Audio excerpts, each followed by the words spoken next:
Welcome to the Outer Realm with Michelle Desrochers and Amelia Pisano. Airing live on the United Public Radio Network, 105.3 FM in New Orleans.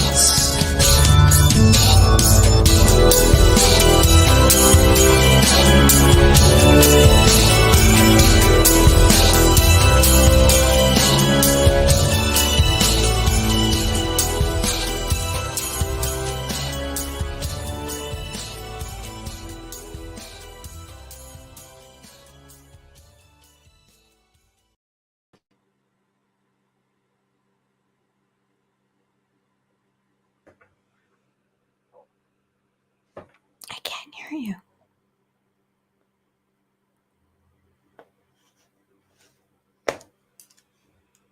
Let's start this again. There it is. Now that the mic is actually on. Welcome. That doesn't happen, but I'm having a day. Anyway, welcome to the Thursday night segment of the Outer Realm. We are broadcasting live on the United Public Radio Network, UFO Paranormal Radio Network, 105.3, 107.7 FM in New Orleans. We are fully sponsored by the amazing people over at Folgers Coffee who have been a part of our journey since day one, which is probably about 5 years here. So thank you, Folgers. We appreciate you so very much. Also, thank you to Justin Snicker, aka Dr. Snick, the Sonic Surgeon, for the contribution of his voice in his music for the intro that you just heard. He's an award-winning composer of Halloween, horror, sci-fi, and dark wave electronic music, which can be found on all of your favorite music streaming platforms. Thank you also to Steve McGinnis, the artist behind the banners and logos here at the show. Check him out on Facebook and Instagram. Also specializes in the horror genre, but does phenomenal commission pieces of all sorts. So tonight is really special for us because we're welcoming back this a very special friend and just an awesome human, as I like to say. Yeah. People are totally awesome. They're an awesome human. And she is Laura DiDio, total fan favorite. And she is just wonderful. She, for those who don't know, she is an award-winning journalist, and she is a lady who literally broke the Amityville Horror story. So we're going to go into the Wayback Machine a little bit, and you're going to actually get things pretty straight. There's no reason for her to go into any specific direction. She did, partake in the evening of the famous seance that we heard. She's had some experiences while other times not. So she's basically going to tell it like it is, and that's the way we want it. No fanfare, just good experiences. So here we go. We're going to wait for her to come on in. So hi. Oh, hi, Jackie. Well, very nice. Very nice. I'm sure she'll be thrilled to see you here. Nice. I just want to put up a reminder if I can. Yeah, of course. I'm just gonna flash comments. So you go ahead. Okay. Just because I don't want to interfere with her time once she comes on. Oh yeah, no problem. I mentioned the giveaway yesterday by CC Champagne, the book That Moment. It could be yours. You can enter to win it. We're doing a draw. The rules are you like and subscribe to our YouTube channel, and then go over to our Facebook channel, which most of you are there anyways, and put done in the comments so I can put your name down. And I have a couple names, and then I'm going to pick them out of this magic vase and next week after the guests have gone. Hey, and all channels are working. Last night we didn't have two of the Facebook pages, being one of our own, working. So that could be why you weren't able to post there. But from everything I'm seeing now, it is up, it is running, so you can come up even on this post. Does that work okay, or do you want them somewhere specific? No, I need them to post on the post where the book is. You'll see a photograph. Oh, okay, perfect. Okay. This way I have all the names in the same spot. I will write your names down, put them in the beautiful vase, the gorgeous Murano vase, and it's magic, and we'll just and it's witchy season, and we'll go from there. And then we will announce the winner, and I'll take care of it. I'll have to get you to contact me after that so I can get your information and I'll send it out to you. Sounds easy enough. Yeah. Perfect timing in the enough. fall when everybody's feeling a little bit melancholy, and this book is very uplifting. Oh gosh, yes, So. everything you have raved about it. So I know whoever gets their hands on it are going to be thrilled. Hi, Kathy. Gosh, I can't tell you So how it's many of these. going to be awesome. But I'm really looking forward to this because Amityville Horror, I think, has become pretty much a household name for any horror or paranormal enthusiasts. So Yeah, unless you're 20 years old. Sorry. I can't even. So, No, I'm serious. I couldn't believe it. I spoke to a 20. She's like, "What? Who?" I'm like, I know. Here it is. and I love her. She's probably watching right now. Yeah. Hi, Robbie. Boston, favorite city. Hi, Heidi. Hi, Well, Carrie. Our guest of honor is here. So Yay. bring her on. Oh, hello. How are you, Bella? Oh, I'm very well, thank you. Thank you for having me. Oh, you're kidding me? I could have you like every week. It'd be fun. I know. I'd be so happy. Seriously. Sorry, my bangs are doing a thing here. I'd be so happy talking to you. I could pick your ear for days. No, I love it. I love it. It's so great to have you back. I have really been looking forward to it. And you know, you are a fan favorite. The archives did really great. And of course, you were one of our earlier guests, and our numbers have probably quadrupled since then. So we are, we're going to have a whole pile of other new listeners. We have people on Roku TV as well, and Rumble and other platforms that we weren't on before. So I was hoping that we could kind of just, recreate the show in a way. And of course, I'm sure there's going to be a lot of stuff in between, and the chat room will be really active, because it seems that every now and then you have these famous cases or stories that resurface again. And I think we're having a little bit of that resurgence once again. So I thought this would be perfect. And we're coming into spooky month, which of course is going to be, just in time for a nice slam dunk. So anyway, you were the reporter, the journalist who broke this story. Where would you like to start, my dear? The stage is yours. Well, where would you like me to start? I think it's interesting that you say that there's a resurgence in Amityville.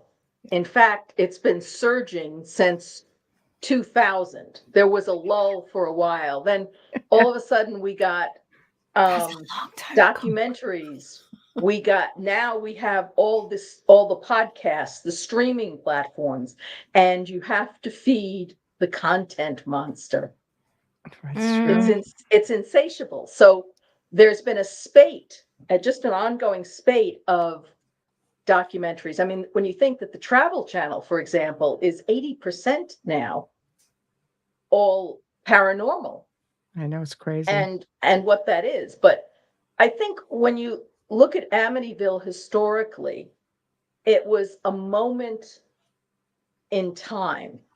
And again, so to frame it, what made this stand out? I don't think it's something like you can't predict. It's like predicting how a jury will go, or how an election will go.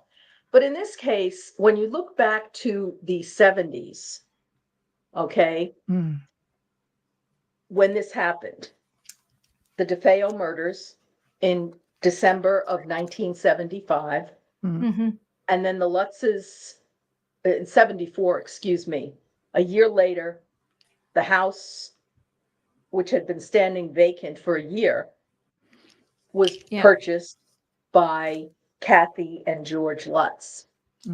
And they moved in with their 3 children. They're out in a month, in January of 1976. Next thing you know, they had contacted Butch or Ronald Defeo Jr.'s lawyer and said, did he ever say if anything spooky or unusual went on there? So a press conference was held, and William Weber, who had been Ronald Defeo Jr.'s defense attorney, and it blew up in the local media then. But local media in 1976 was primitive, okay? Mm-hmm. You didn't have cable, you didn't have streaming, you didn't have mobile phones, you did not have the internet. You still had rotary dial phones, push button phones, and call waiting, call forwarding, three-way calling. That was exotic. That's true. It wasn't even on your mind.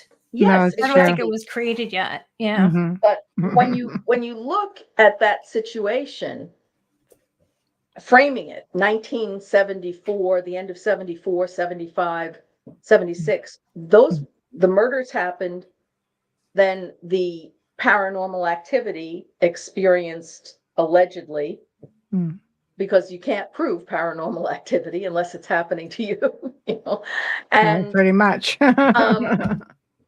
that was coming on the heels of The Exorcist, which is still the standard by which everything else is judged. Horror movies, exorcism. I mean, that today is still it's still a spooky movie. People don't realize it because then you didn't, you weren't watching movies on your mobile phone or tablets or those things. Okay. People you went to the theater, you watched it, and people who were atheists, were not churchgoers, who were, disbelievers, cynics, what have you, they were coming out of that movie. And I remember, you read stories about people sleeping with the lights on.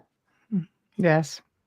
Hanging rosary beads, crucifixes off their beds. So when you think about it, what William Weber, who had been a very, very capable defense attorney on Long Island, and Butch Defeo had gone through three court-appointed defense attorneys, and I think his family had, it's probably two court-appointed defense attorneys and one attorney that his grandparents had hired for him. And he was getting into fights with them. So then along comes William Weber, the next guy in there, and he was pretty scrappy. He did more in those first few days than everybody else had done in the months leading up to the trial.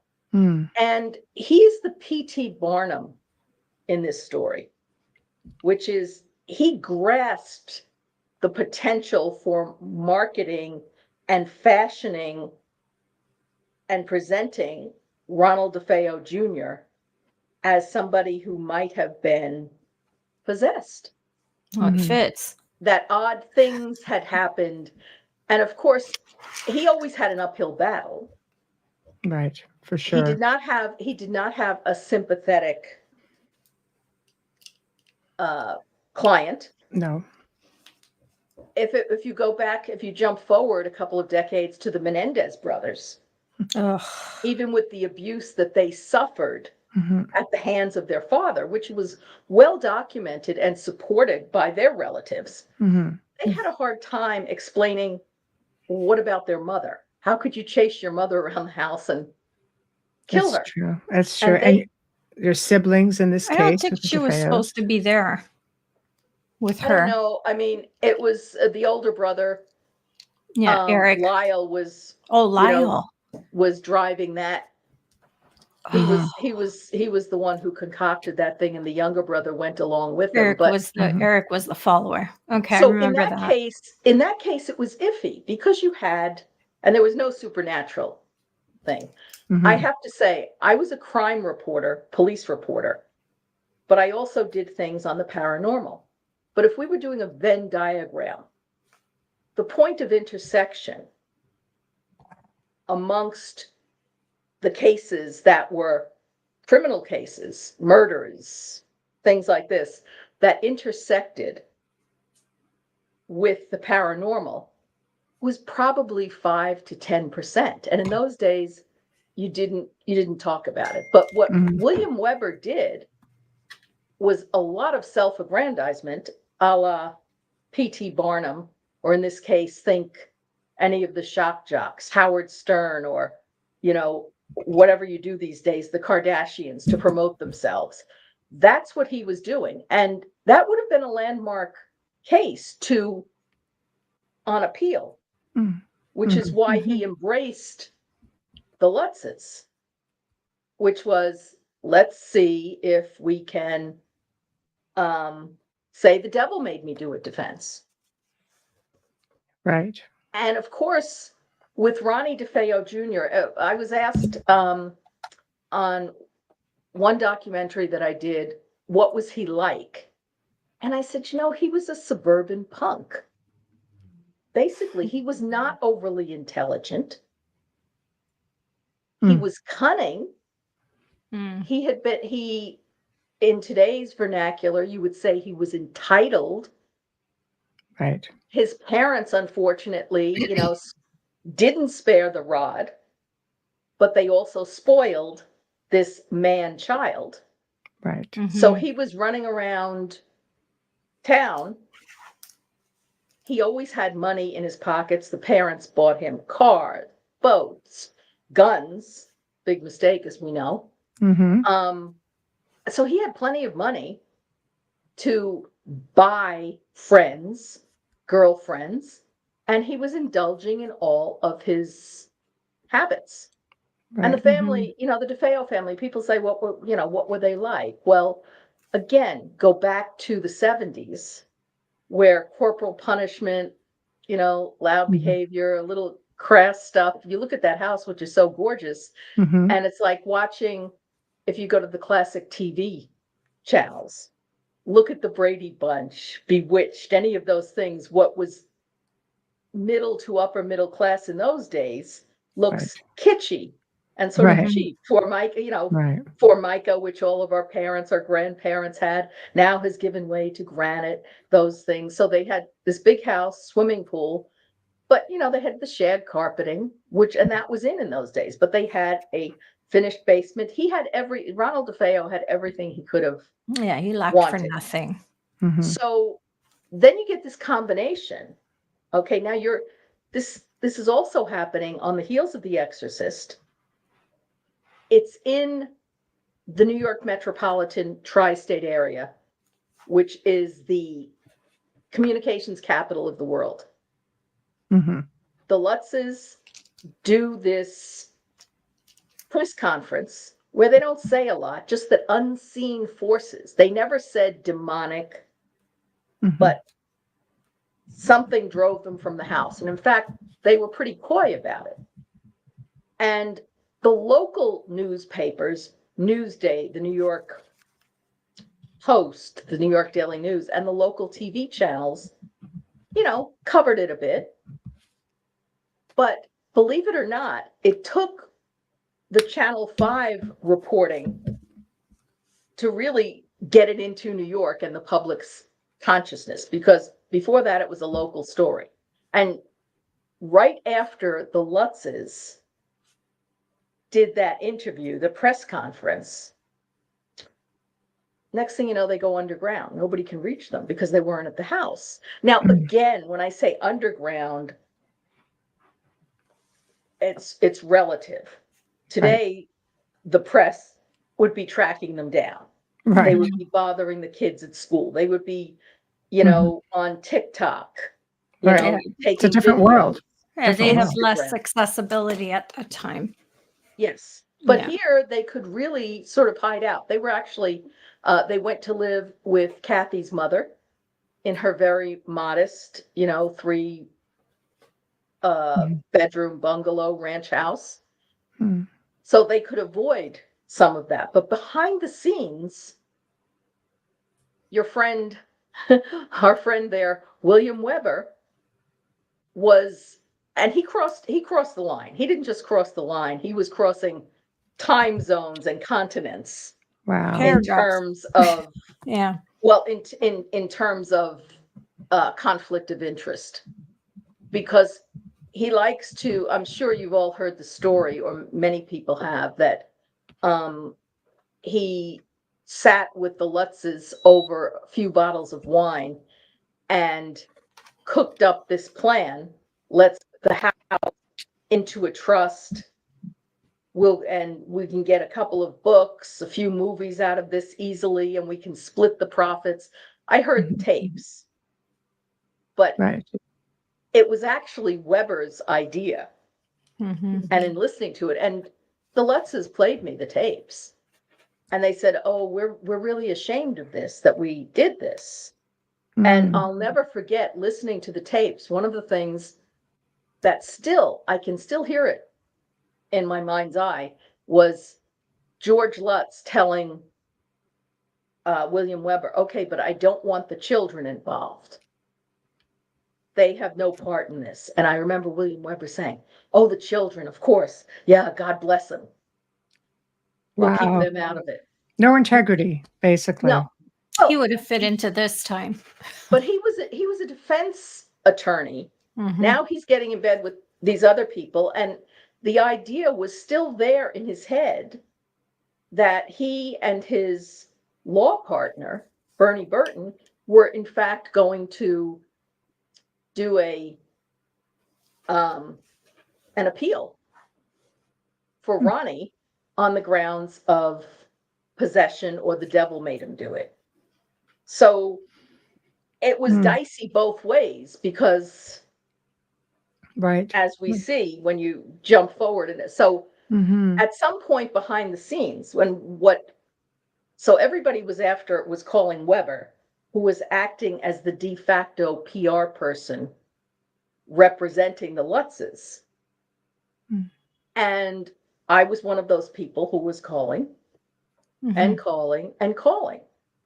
And Weber had a very, I would say, sophisticated PR plan and campaign in place, which was, he had been contacted by Channel 7 Eyewitness News, and they had gotten together a group of Wiccans, white witches, who were going to go in and exorcise the house. He had contacted Stephen Kaplan, a self-styled vampirologist. And I remember talking to Stephen Kaplan on the phone at the time, and he was very, very animated and telling me, oh, he couldn't wait to get in there. And because he thought, wow, this could really be such an incredible haunting. And as we know, he changed his tune, yes, and became a debunker. But when I talked to William Weber, he says, well, Channel 5 can come in too. So you can imagine if this had unfolded the way Weber had planned, he would have had the whole media there. It'd have been a circus, more so. So he wanted the next exorcist. Yes, but then all of a sudden it goes, but with a cast of thousands there to film everything. Right. So all of a sudden it goes silent with the Lutzes. Somewhere behind the scenes, they broke off contact with William Weber. There was a power struggle going on there, because George Lutz was always going to be controlling, and he was very high strung, George. Right. Well, ex-military, right? So. Well, it was like tap dancing around with nitroglycerin in your hand, TNT. He could explode at any time. So I was trying to call them, and what I did was I got the idea, why don't I just call his office? The William H. Parry Surveying Company, which had been in his family for several generations. I left a message with one of his employees, explained who I was, and I said, I have been investigating paranormal things, and I know a lot of the folks in the business, like Hans Holzer, Ed and Lorraine Warren, several other notable psychics who had worked with police before. Mm-hmm. This should be done right. It shouldn't be a circus. So here's my number. Here's my home. Here's the private number at the station where he can call me. And the next thing you know, I came back and he had called. There was a message. And of course, the other people on the assignment desk at Channel 5 were saying, oh, talk to us, talk to us. No, I'm only going to talk to her. Why he made that call, I don't know. He didn't know me or anything about me. And certainly at the time, I'm pretty young. Mm-hmm. Right. And so I called him back. We were chatting. I gave him the same, I don't want to call it a spiel, but I guess it was a spiel. I did genuinely want to help them, but I also wanted to get the story. So I had a lot of altruism. Altruism and ambition were at work there side by side. And as it turned out, he said to me, this was on a Friday when I was speaking to him, he says, could you meet Kathy and I tomorrow so we can talk at length? And I said, sure. Yeah, come out to my office. I said, okay. I didn't tell anybody at Channel 5 because I said to myself, okay, I am just, a news assistant, a lowly news assistant, runt, factotum, gopher. It's better not to tell them, because if I tell them I'm going and it all goes south, I could lose my job. Remember, in that time, journalism was also riding high before the internet. Yeah. And Woodward and Bernstein, after all of Watergate and Nixon's resignation, everybody wanted to be a journalist. So I went out, I met with them. I had my tape recorder. He had a tape recorder. We sat there in his office with he and Kathy for 5.5 hours. Wow. Talking. And trying to get them to nail down, if you will, what had happened exactly. Kathy would lean forward and she would, oh, talk so softly, you would have to strain to hear her. And she spoke very hauntingly, haltingly. And you felt that she was really haunted by this. George, or Lee, as people called him, he was wired. He was a hyper person. You felt like it was a tensile wire and he could snap at any moment. Wow. I attributed that to what they had been through in 28 days. The framework of their story was that they moved in. This was their dream house, but almost immediately things started to happen.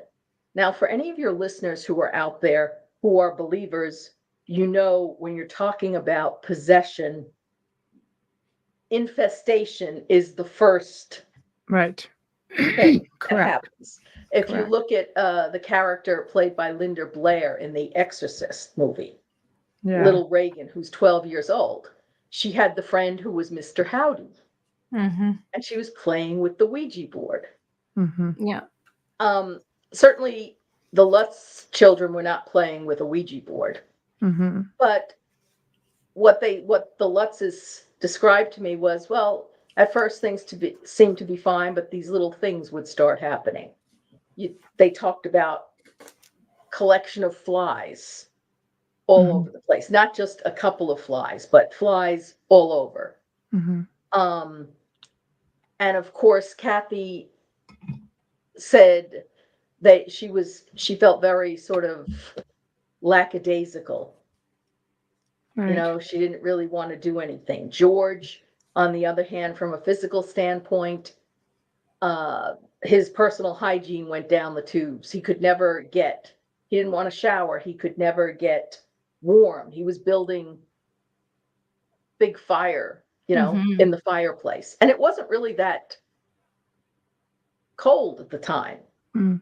You know, that December, you know, it was in the 30s, but nothing where Right. he shouldn't be able to. Unmanageable. Right. Yeah. Then Right. they said that they were undergoing personality transformation. Like they woke the kids up in the middle of the house, in the middle of the night to, and run, you know, they were behaving like drill sergeants towards the kids, making them walk around. The kids Right. themselves, they said their friends didn't want to stay on the property. Kathy's brother Jimmy was getting married, and he was paying for the wedding reception and the hall. He had cash with him. The cash disappeared. So that is true story. Yes, Kathy's one of her aunts was a nun, and she came into the house, and she became physically ill and had to leave. Mm-hmm. So they were getting George was getting very argumentative, short-tempered. He didn't want to leave the house and go to the office. So there were all these things happening. Then they said that they saw, and this part is exaggerated on George's part. He said he went out to the boathouse there and he saw what he called poltergeist puke, green slime. But it was more like mold, I'm sure. Yeah. Ghostbusters wasn't out yet. Yeah. Yeah. He had also talked about that the hinges were ripped off the door. Mm-hmm. We did not see any evidence of that, nor could we find any evidence that there had been a repair job. Or the windows. Or the He windows. also stated the windows. Mm-hmm. Now, one thing I did see, the windows upstairs on the 3rd floor, because the boys were in Butch DeFeo's old room. Mm-hmm. So yeah, those quarter-deck windows, the eyes. Yes. Which have since been replaced. I guess Danny was trying to open the window, and he was opening the window, and it had slammed shut on him. Mm-hmm. Now, windows in those days, the old windows, actually had leaded iron weights. Yeah. Mm-hmm. And if that snapped, yeah, you couldn't get it up. But I did see his hand, and it was all, bruised. Still, this is weeks after. He still had the remnants of the bruise and what have you. Then Missy, the youngest, who was 5, the girl, she, of course, had the imaginary playmate, Jody. Jody, yeah. And people talk about Jody being a pig, but what Missy had told me at the time, and what she told Kathy and George, was that, well, Jody could be anything he wanted to be. Right. Which makes sense. Change shapes. Yeah.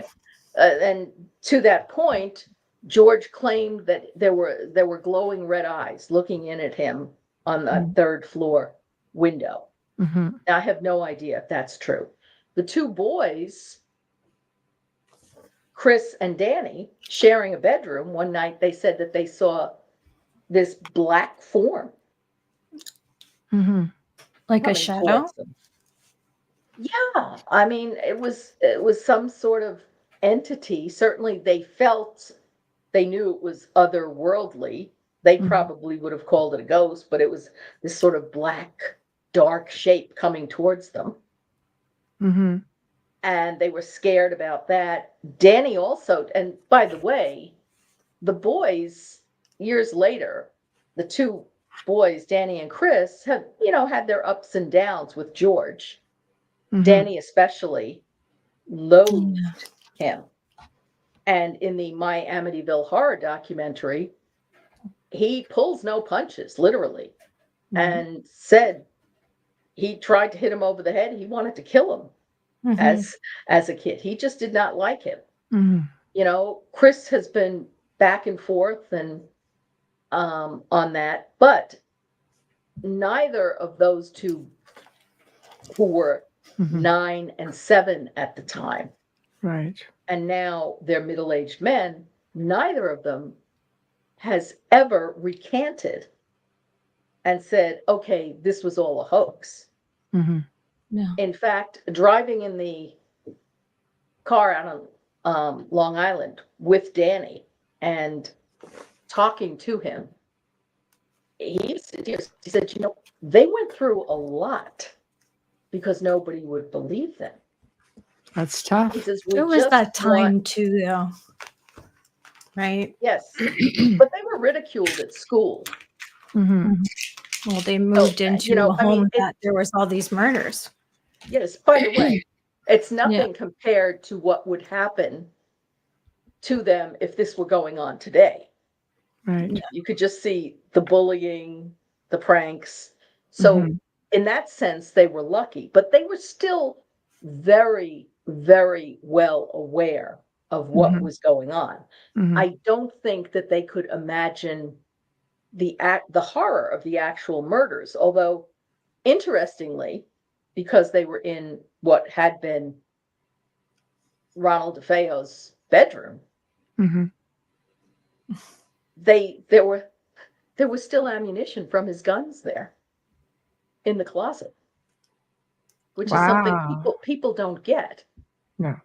And the other thing that's always struck me as odd, because I'm sure you've heard stories, whenever you have a violent murder, especially involving children or soldiers on a battlefield, many of those spirits are confused. Yes. Like, what happened to me? Yeah, they're stuck. At the time, though, and one would expect that because the DeFeo children, you had Dawn, she was 18. So she was legally an adult, but let's face it, at 18, you have Sure. Yes. Feet in both worlds. I don't think she was fully matured as a woman, but she was an adult. Allison was 13. Mark and John were 12 and 9. Nobody ever suggested at the time that it was the ghost of the DeFeo children or the DeFeos themselves. That's a tough one because who was haunting. What the Lutzes claimed from the get-go was that it was unseen forces. They also claimed that they levitated off their bed at night. Kathy looked in the mirror one day, and what was staring back at her was the face of an old hag. And she was 29 at the time. Very beautiful woman. See, I have to say, when you say unseen forces and people are levitating, it takes a lot of energy for a spirit to move things on an average. Like it would take a lot of strength. It makes me wonder if they would have been able to do something like that. My thoughts would be that something maybe a little bit more malevolent would come in, perhaps to feed off of, because it happens a lot in situations like that. You have these malevolent things that come in to feed off the energy of the spirits that are grounded. Just a thought. Well, that's true.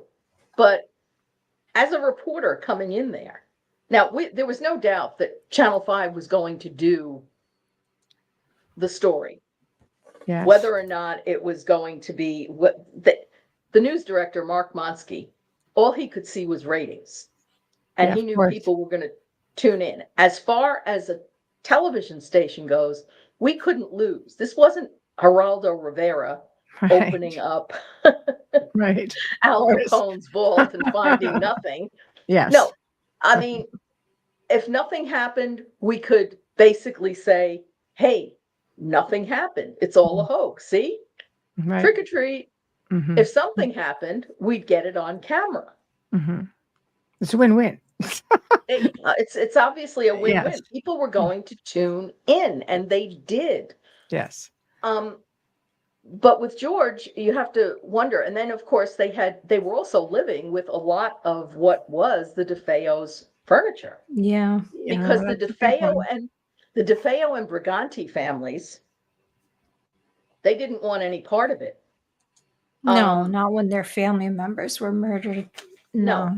Michael Briganti Sr., okay, Louise's father, was distraught. I mean, it was mayhem that night. So if you go back to the time of the murders, you can see why people were so eager to embrace this. You've got this beautiful house, upscale community. You've got a family of husband, wife, 5 kids. There were ties to organized crime on both sides of the family. And again, in the 70s and 80s, you had the mafia at its height. People were getting, when you had the mob wars. Oh, you had the 5 families. Yeah, yes. They were prevalent then. But at the same time, the old style Italian mafia kept a lot of that away from the family. The family was sacred. So Michael Briganti Sr., the night of the murders, after the bodies had been found, and the cops were all over that place, he wanted to get into the house, and they wouldn't let him. He says, I want to kiss my daughter, my grandbabies. He was truly, truly upset. And at the trial, they knew pretty much what the score was, but the Briganti and DeFeo families, they suspected Ronnie right away, but they closed ranks and essentially were supporting him to the point where they had even hired a private investigator to try and substantiate Ronnie's story. The problem is he was spinning so many stories, and it was actually coming to naught. But they would deal with him. And one thing that happened, and that I also found as a reporter, it's macabre, but it's comedic at the same time. Right. The Suffolk County Police and Homicide, who caught the case, they got wind of the fact that the U.S. District Courts over in Brooklyn had a wiretap on the Briganti Carl Buick dealership. Okay, so one's the feds, the other's local, and they were not necessarily going to be buddy to cooperate. But the folks out in Amityville said, hey, listen, they managed to get the feds to say, the RICO squad, okay, we want to hear the tapes, what's on it. We're not trying to interfere with anything that you're investigating with that. We only want to know what was going on with respect to Ronald Jr. Butch. Did they get that access? Yeah. Wow. And I had my sources, and I heard those tapes as well.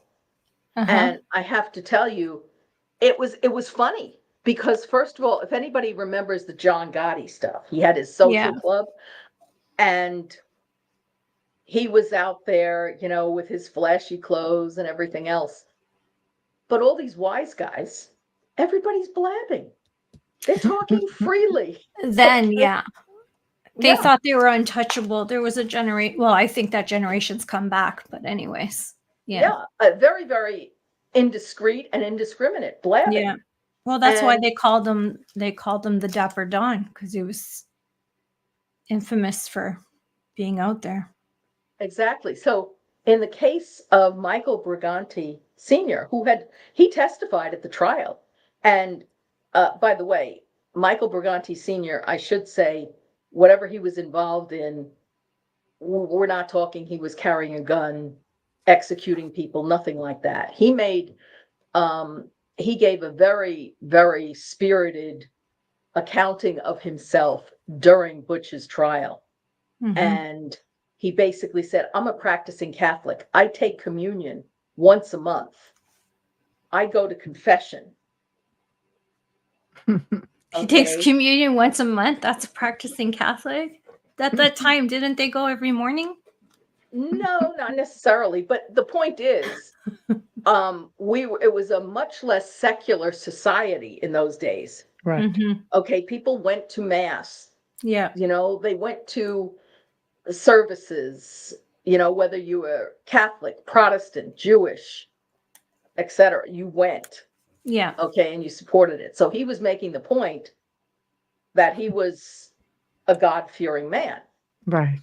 But when you listen to those tapes, I don't know how much the feds were getting from the wiretap on any illegal activities that they were investigating him for, allegedly.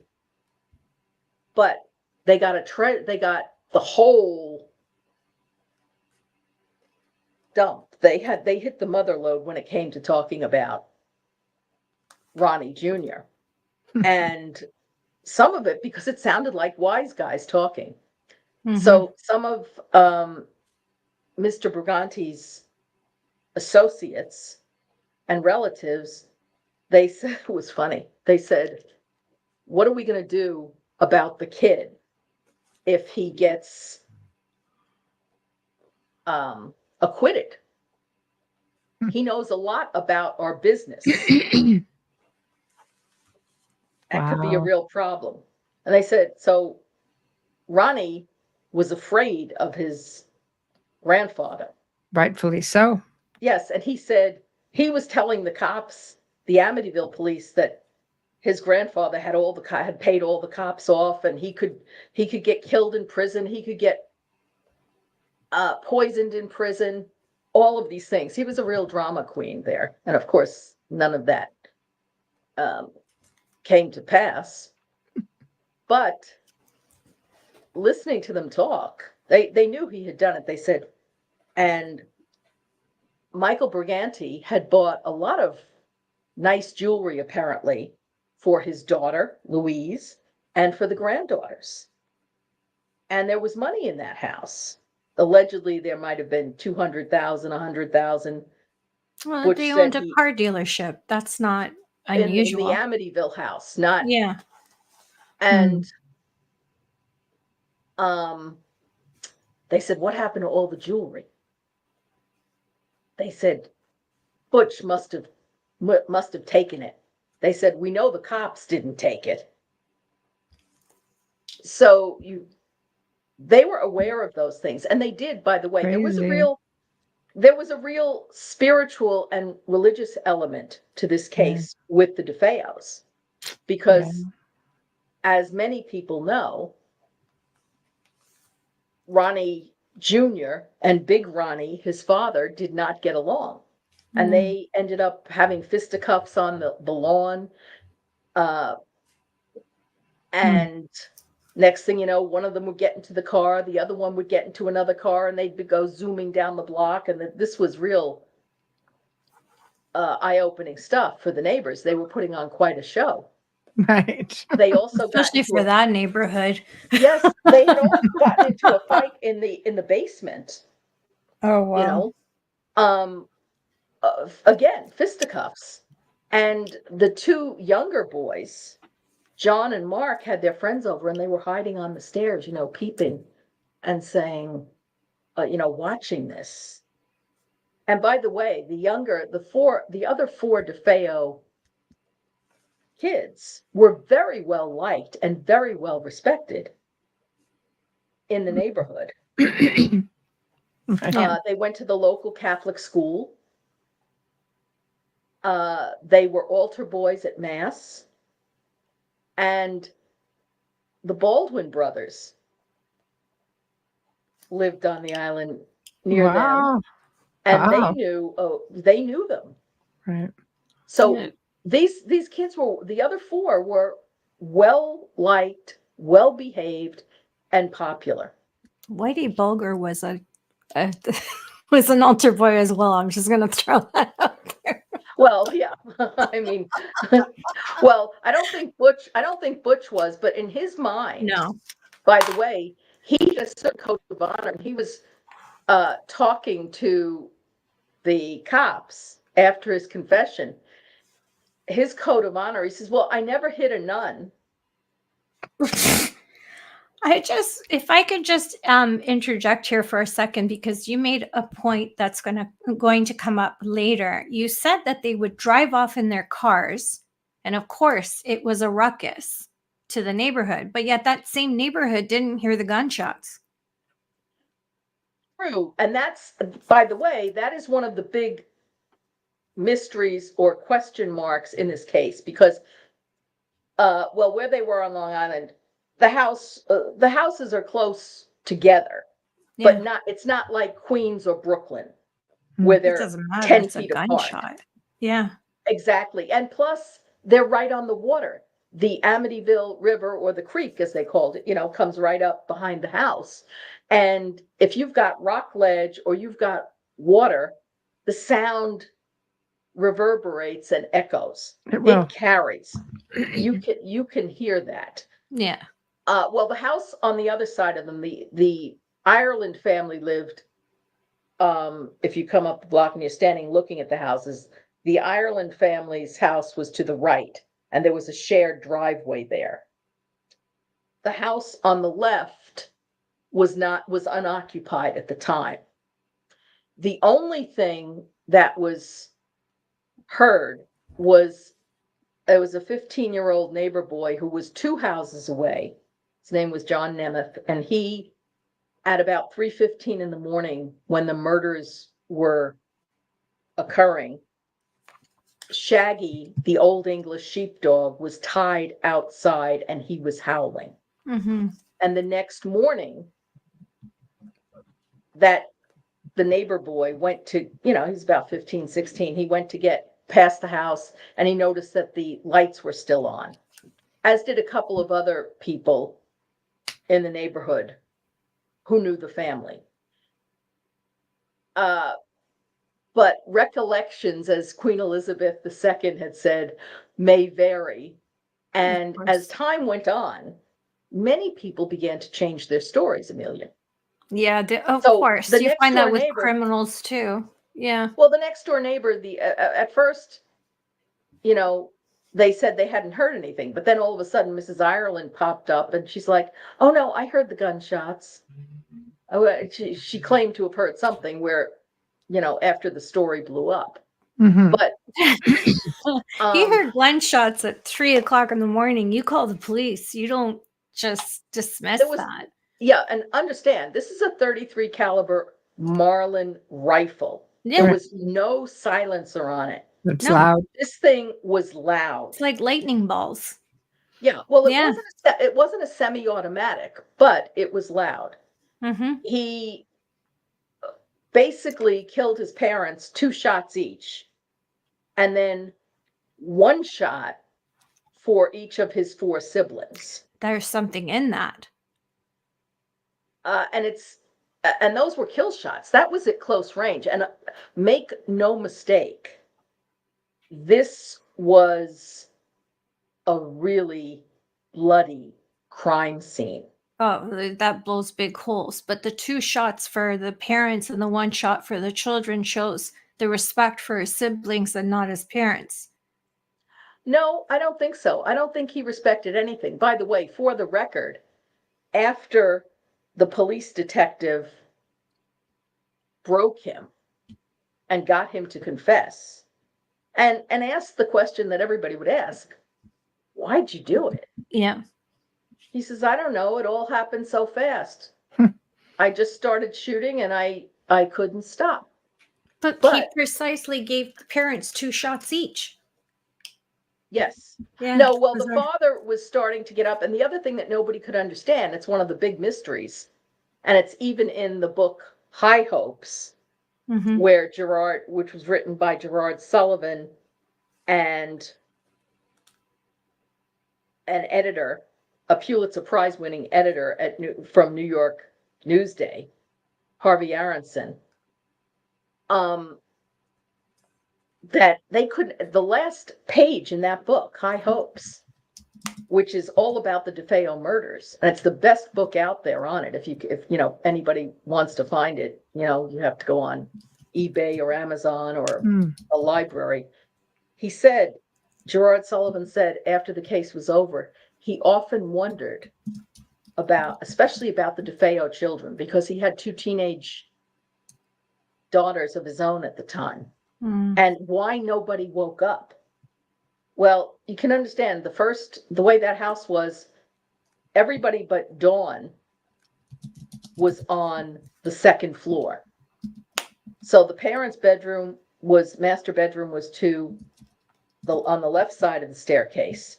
He went in, shot the father. The first shot went into the father's chest, and he must have, your body is going to react to getting blasted with a shotgun. Yeah. But that'll wake you up. The father started to rise. Then he hit him with another shot. I guess the mother, she's shock. right next to the father. Yeah. She had to have heard something, but she didn't have time to react. Then they're face down.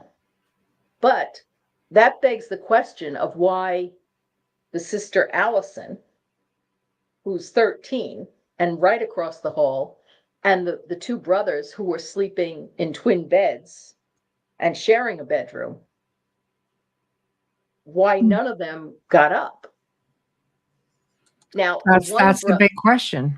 Yes, the one brother, by the way, had broken his leg and was like in a wheelchair or on crutches because of he got hurt playing football.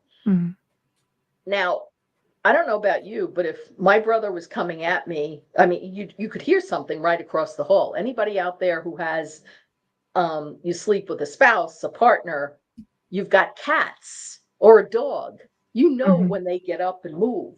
Yeah. You can't have the whole family who are sound sleepers. That's right.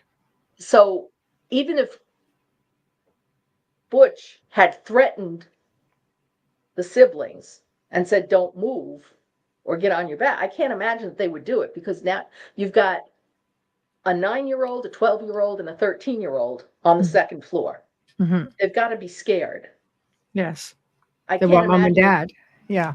Yeah, they would start crying. But he got in there, happened really fast. But how did they not wake up? Did he cover his face? Sorry. No. Okay, so they knew what they were looking at. He never used a facial covering. He never pretended to be someone else where they would have such fear they were frozen. No. Wow. Well, they were afraid of him and his temper. Well, obviously, to a certain extent, but those were close-up kill shots. And the girls, especially Allison and Dawn, were shot in the head and the face. Wow, that's aggressive. This was a bloody scene. It's a language when they shoot in the face. Yeah. There was brain matter. There were bone, fragments on the walls. Okay, and the bedclothes. And poor Dawn, apparently Butch did tell the detective when he was doing his confession, that Dawn had waked up and come out of her bedroom and said, "Is that you, Butch?" And he says, "Yeah, Dawn, everything's okay. Go back to bed." Again, that makes no sense to me. She didn't hear anything, obviously. Well, no, he to ask, is everything okay? Yeah. Is that you, Butch? Yes. Now, if you hear bang, bang, bang in your house, yes, that wouldn't be my first reaction. Michelle, what would you say if you heard gunshots I'd shoot I her. sure wouldn't be calling out. I'd be under the damn bed or looking for a way out. I would not be under the bed. But it just tells me that she heard him come in. You'd She be- was hearing him, but she didn't hear the guns. If somebody's did- shooting and your siblings and you're separated, your first instinct is to go to your siblings, especially if they're smaller, younger. Your to- instinct, or to say, yeah, are you okay? Where are you? Yeah. what the hell is going on? They hear gunshots. Why are you shooting your gun off? But Yeah, so it doesn't make sense after hearing that she would suddenly go back to bed. right. And then probably just 5 minutes later, he's up in her bedroom. Do we know if he's done that before, where he's come in with a gun and threatened his dad and not followed through with it? We know that he did. Now, this is also unbelievable. Another unbelievable thing to me about this case is that a year or, earlier, Butch had gotten one of his guns and he pointed it at the father Yeah. and tried to shoot the father earlier. This becomes normal. And are you okay thinking he's going to walk away from this? So the father takes the gun away from him. Mhm. The gun jammed. Mm.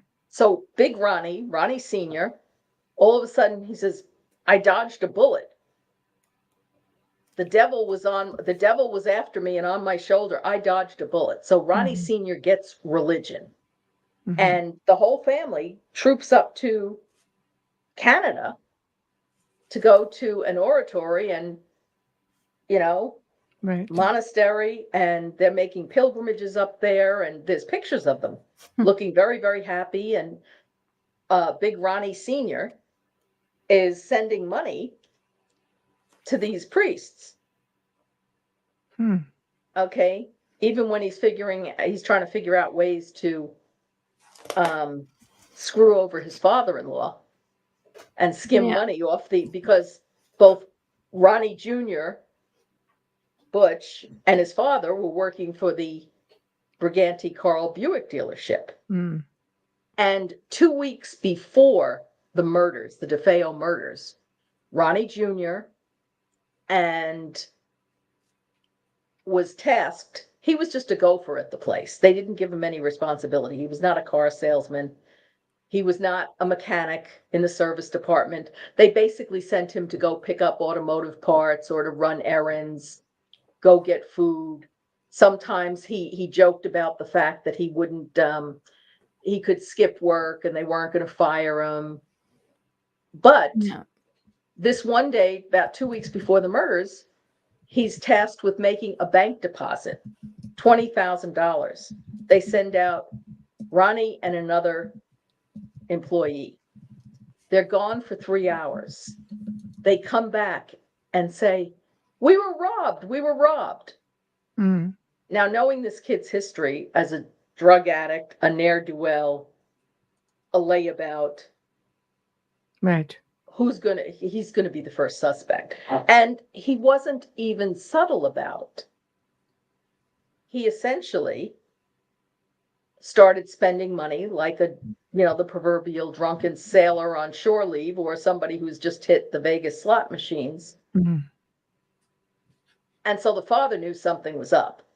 So that was a possible motive for the murders, because the walls might have been closing in. But I don't even know if that shook Ronnie, aka Butch, Mhm. at all, Mhm. because he was doing serious drugs. Did they do run toxicology that night? On Ronnie, no, they didn't, because at first they thought he was a victim. He went running down to the local bar and said, help, something's wrong Yeah. with my Small parents. town. And so Yep. he got a couple of the folks at the bar to come back with him. And that's when they discovered the dead bodies. And in fact, they didn't realize, they saw the parents and only a couple of the kids. They didn't realize there were two more. So then they called the police. The cops descend, and Ronnie is giving an Academy Award-winning performance. Mm-hmm. He's crying. He's telling you know, the grandparents get there, and it was Rocco Defeo, his granduncle, who was really in charge, not Michael Briganti. And as I said, they closed ranks, but it took the cops about 36 hours to get a confession. But in that 36 hours, Ronnie was spinning tales of mafia hits, organized crime. It was easy. He even named the person he said he thought did it. And the guy got wind of it and showed up. Actually, the person in question had been in Pennsylvania at the time and had a beef with them. One hell of an alibi. Yes, well, he also came to the cops and said, "Hey, you want to talk to me? Here's where I am," and everything checked out. So, but he was making up, each of these stories was more far-fetched, and his alibis they had holes in them that you could drive a convoy through, essentially. So after 36 hours, the one cop worked on him for about 10 hours straight, and that's when he finally caved. But That's a long time. Yes. Well, after they weren't questioning him for 36 hours straight for the first day. No, I know, but to be in an interrogation room, even, that's a long time. They had him originally in protective custody because he was telling them They thought his life was in danger. And we learned a lot from stuff like that. Yeah. When he confessed to the detective, then he switched gears and he says, he was worried about his grandfather. He says, because he has all the cops in his pockets. I could get killed in jail. I could get poisoned. So wow. there was a real religious element there because, in fact, the Defeos did have mass said in their house. Yes. The story that went around was that all the windows were closed, and yet a wind came up and blew the candles out. Yeah, it's not uncommon for Italian, Catholics to have a mass in their home to bless the host. I would say it wasn't a rarity, but it was a little bit uncommon. We never did it in my house. I mean, I'm Italian and Irish, and that's a real Catholic combo there. But yeah, to your point, but certainly after Ronnie Sr. was almost killed the first time by Butch, it's inexplicable to me. It just defies explanation that he ended up giving him the guns back. Why would you do that? And they're still spoiling him, and he's still living, at home. Something was always going to give there. But then again, you have William Weber coming into the thing and seeing he was knocking down opportunity's door. He wasn't waiting for it to invite him in. And then the Lutzes show up. So a lot of people think, wow, it was all a hoax. Except, again, the one thing that never made sense to me vis-a-vis the Lutzes was, up until this time, everything about George Lutz and Kathy Connor Quarantino Lutz screams normal suburban people. George had been an ex-Marine. He was making a good living. A lot of people came out and said, oh, they couldn't afford that house. So that's why they did it. They couldn't afford the mortgage payment. That made no sense either. Because in fact, they hadn't been in there they were in there for 28 days. You don't make your first mortgage payment for almost 60 days. Right. After you've moved in. Plus they got the house at a really discounted price, right? That's yes. right. The other thing that happened was that George was planning to get rid of his office, and he was going to have the William Parry Surveying Company offices in the basement of the house to save money. And at that point, Long Island was in a nice boom for development. Right. So there would have been a lot for his. They had a plan, essentially. Yes, but they weren't in there long enough to run up Right. any bills. Yeah, Big right. heating bills, none of that stuff. Mm-hmm. So, but there was nothing about them that screamed con artists. Mm-hmm. You don't suddenly wake up one day at the age of 29 or 30 and say, I'm going to start robbing banks. You know what I'm saying? They were just Yes. normal people. They did not have criminal records. There was nothing for shoplifting, petty Mhm. larceny. They hadn't, had the cars towed away because we checked on that. Right. But George was kind of cagey. And then of course there was the striking resemblance at first with the beard and the hairstyle between George and Ronnie DeFeo Jr., which a Yeah, lot of that's- people seized on at the time. Yeah, it's uncomfortable. Yes. Mm. But through it all, you have William Weber, and then when he got dumped by the Lutzes, that's when, and I spent that 5.5 hours with George and Kathy that Saturday. They said, okay, we're going to give you the exclusive story. So I go marching back into the station on Monday morning, said, I got it. And it was like, okay, you have to do this. So then it was do what I said I was going to do, which is find a paranormal investigator. Mhm. And the first person I called, because I had interviewed him before and gone on a couple of cases with him, was Hans Holzer, who astoundingly had not heard about the story. Crazy. And I remember talking to Hans, and Hans was a very efficient investigator. Yes. Mhm. He was Yes. also very good. He was also a very savvy businessman. Mm-hmm. And I mean that as a compliment. Back in 1968, so you figure just 8 years earlier, he had done a documentary for Channel 5 at this place, the Cafe Bazaar, which was a discotheque. It was the former stables of Vice President Aaron Burr, who had been in a duel with Alexander Hamilton. And this place was now a discotheque, and people, you have to figure Greenwich Village in the late 60s, all the hippies.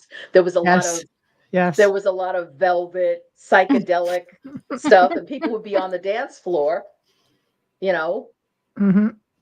toking up, That was the spot. drinking, and all of a sudden they turned around and they saw a man in different garb with, ruffled shirt, looking at them, and they turned back and the person would disappear. So he had done this hour-long documentary that got great ratings. So when I called him and said, can you come, told him about the Amityville house, he says to me, oh, that just sounds like a simple haunting. And I said, Simple. okay, but can you come out there with us tomorrow? He says, oh, no. We need to do this the right way, put money behind it, and do an hour-long documentary like we did. I said, well, yeah, but we're not the entertainment division. This is the news division here at Channel 5. Right. We don't have any money. We're the cheap. Well, no, I'm not going to do it. So Steve Bauman, who was the Emmy Award-winning investigative reporter for Channel 5, came over, and he gets on the phone with Hans and is standing and spends 10 minutes trying to convince Hans to come out with us to do the story. Mm-hmm. He couldn't. Steve says, okay, thank you. Hangs up the phone. He goes, well, now, Laura, you have to find somebody else. Do you think Hans ever regretted that decision in lieu of like everything that surrounds the Amityville horror case and potential hauntings? Like, did he ever reach out to you and say, I wish I'd have done it, or did he ever surface to try to get involved again? Oh, of course he did. Okay, good. I think he kicked when the story okay. blew up. I think Yeah. he kicked himself for 10 minutes. Then he sprung into action and reached out to William Weber. Right. And Hans called me back later that year, okay, Mm. and said, oh, he was doing a book, and oh, could I meet him out at the Amityville house? Because he was going to go out with Mm. Ethel Johnson Myers Phenomenal. and Yeah. the deep trance medium that he Mhm. worked with. And he wanted me to help out, and he wanted me to do some research because I had done all the research on the original thing and all the history of the house and et cetera, and the Indians that, the Native Americans that were living there, Right. the Shinnecox, the Montaukets, the different tribes. Mhm. So when I'm jumping ahead a little bit here. Okay. January 1977, I meet him out at the house, which is now empty because the Lutzes had moved out the year before, let the banks, they had an auction for their stuff, moved to California, let the bank take it. And who's there for this seance? William Weber. Who's standing there talking to Hans. I'm like, what is he doing there? Hans never mentioned anything about him. But He no, hasn't at missed the a trick. time, here's the thing. Let's put this in perspective. Hans was not unreasonable. In fact, it was very smart for Hans to say, let's do this the right way. Put some money behind it and do a whole documentary. But that's not what the news division wanted. The news division saying, hey, this is happening now. Yeah. We're all about live action and, seize the moment. Yeah, getting it first. And if there was no money in there for him, Hans wasn't going to do it. Again, that's perfectly reasonable. It was also perfectly short-sighted, but at this point, nobody knew it was going to blow up the way it did. It could just be a story that was here today, gone tomorrow, which is, do you remember what was in the news last week? Sure. No. Right. Most of us don't. And that's in a news cycle which was much more leisurely paced than what we have in 2024. So then I said, okay, who's next on the list? So Marvin Scott was there. He says, well, why don't you call Ed and Lorraine Warren? Because we had done stories with them before. There was a haunted church in New Jersey. Another person that we considered was Dorothy Allison, who had worked with many police departments and law enforcement agencies around the country to help them solve cases. But I called up Ed and Lorraine, and I had also interviewed them for my radio show that I had when I was at Fordham University, WFUV. And so I knew them. I said, okay, so let's call them. And I got Lorraine. Lorraine answered the phone right away. And I asked her, have you heard about the Amityville? What's going on? No, that she'd never heard about it. And she called to Ed and said, Ed, get on the extension phone. Now, Amelia, just as you were saying at the beginning of the conversation, 20-year-old hadn't heard of this stuff. So this is ancient technology. They wouldn't know extension phone. That's No. right. No. So I basically gave them the highlights of the story. Family of 6 brutally murdered. The oldest son convicted. A lot of strange things about that case, etc. Another family moves in and out within 28 days, claiming unseen forces. And so I said, can you come down and go in there with us, myself and Steve Bauman? Okay, when? How about tomorrow? And Lorraine said, yes. And Lorraine was such a lovely lady. She says to me, Laura, do you think it would be possible for Channel 5 to pay for our gas and tolls? That's all. Modest. Yeah. That is all. I said, yes, we will do that. Having no confidence that the station would do it, but no. Yeah. I knew that they would She had spring quite for a that. drive. She had quite a drive too. Yes, you're talking, Yeah. they had at least a 2-hour drive because at the time, coming from Connecticut down to New York, Yeah. there were toll And- booths for 25 cents every few miles, and it would back Ugh. up traffic. It wasn't the 25 cents that got you. It was the traffic backup because you had to throw the money into the basket. Again, something that you don't see anymore these days. No, Now we all Pittsburgh, have, Pittsburgh, you're stopping Yeah. every freaking 5 minutes in yes. Pittsburgh. Yeah. But my point was, they listened to the story. They asked questions. hmm They said they would do it. They did not ask for any money. No. So for all the criticism that the Warrens come under by cynics and people who claim that they're fraudsters, I never knew Ed and Lorraine Warren to ask for money up front, charge for their services. They always, whether or not you believe they were frauds, they were well-intentioned but really didn't have any talent, or whether or not you believe, hey, they're the real deal, they were genuine people. They came from a place where they genuinely wanted to help. Yeah.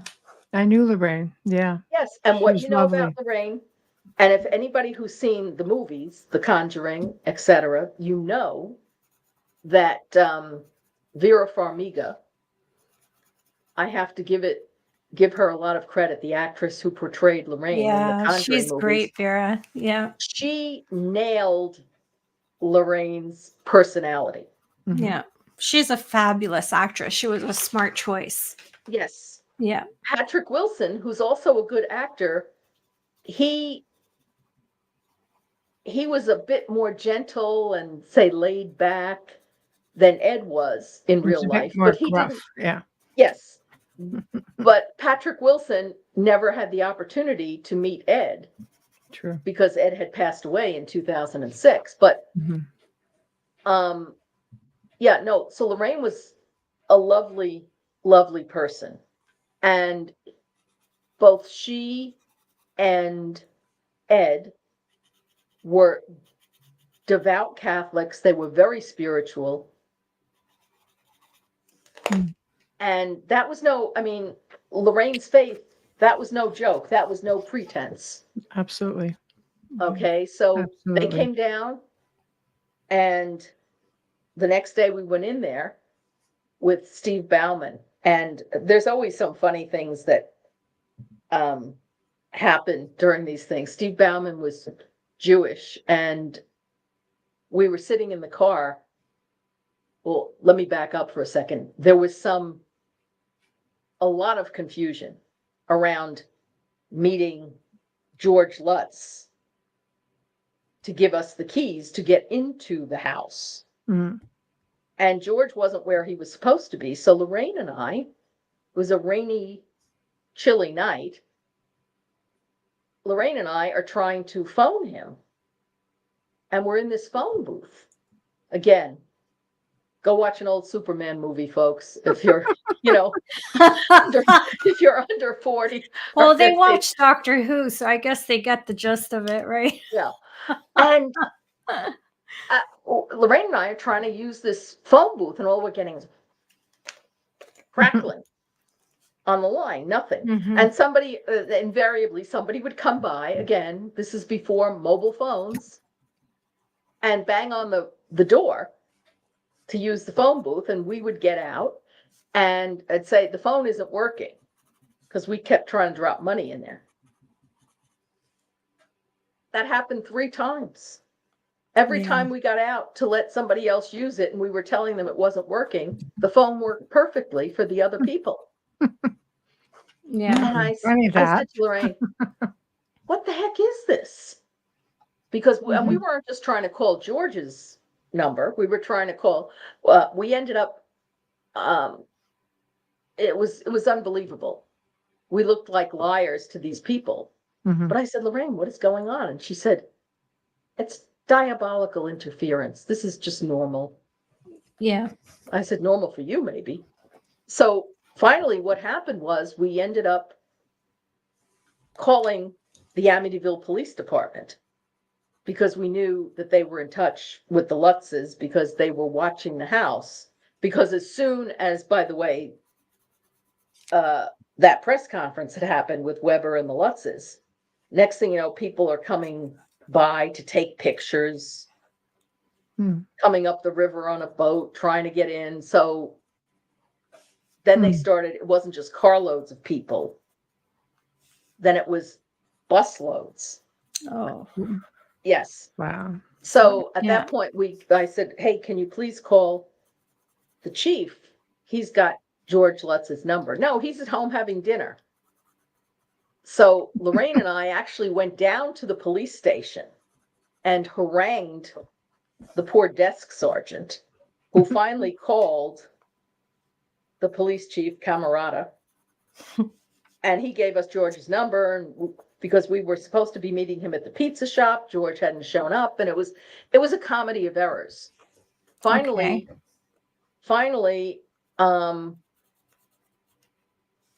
we get back in the car. George says, okay, I'll meet you down there. We did make contact. I'll meet you at the house. As we're sitting in the car, Lorraine is in the front seat, and she turns around and she said to Steve Bauman, who's, by the way, is an investigative reporter. He was covering riots, demonstrations, and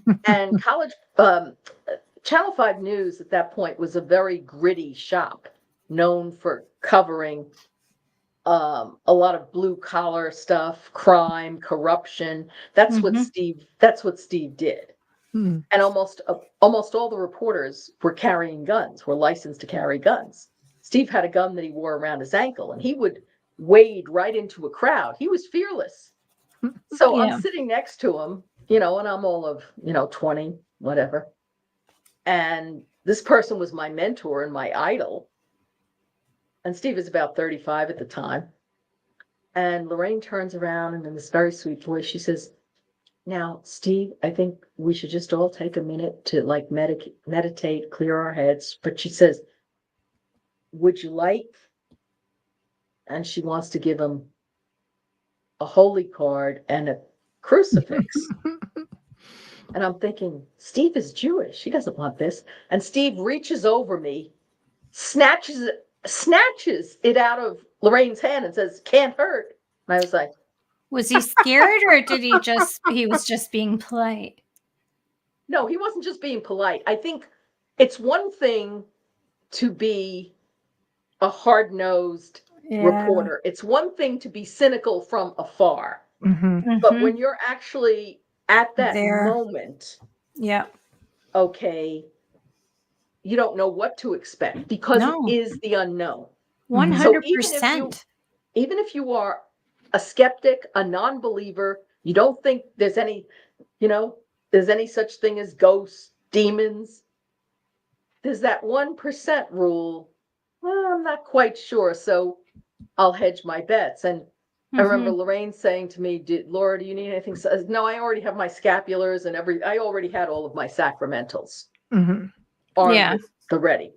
But when you go in there like that, at the time, look, let's face it, you're 20 years old. If you're a teenager, you're in your 20s, you think that you're indestructible.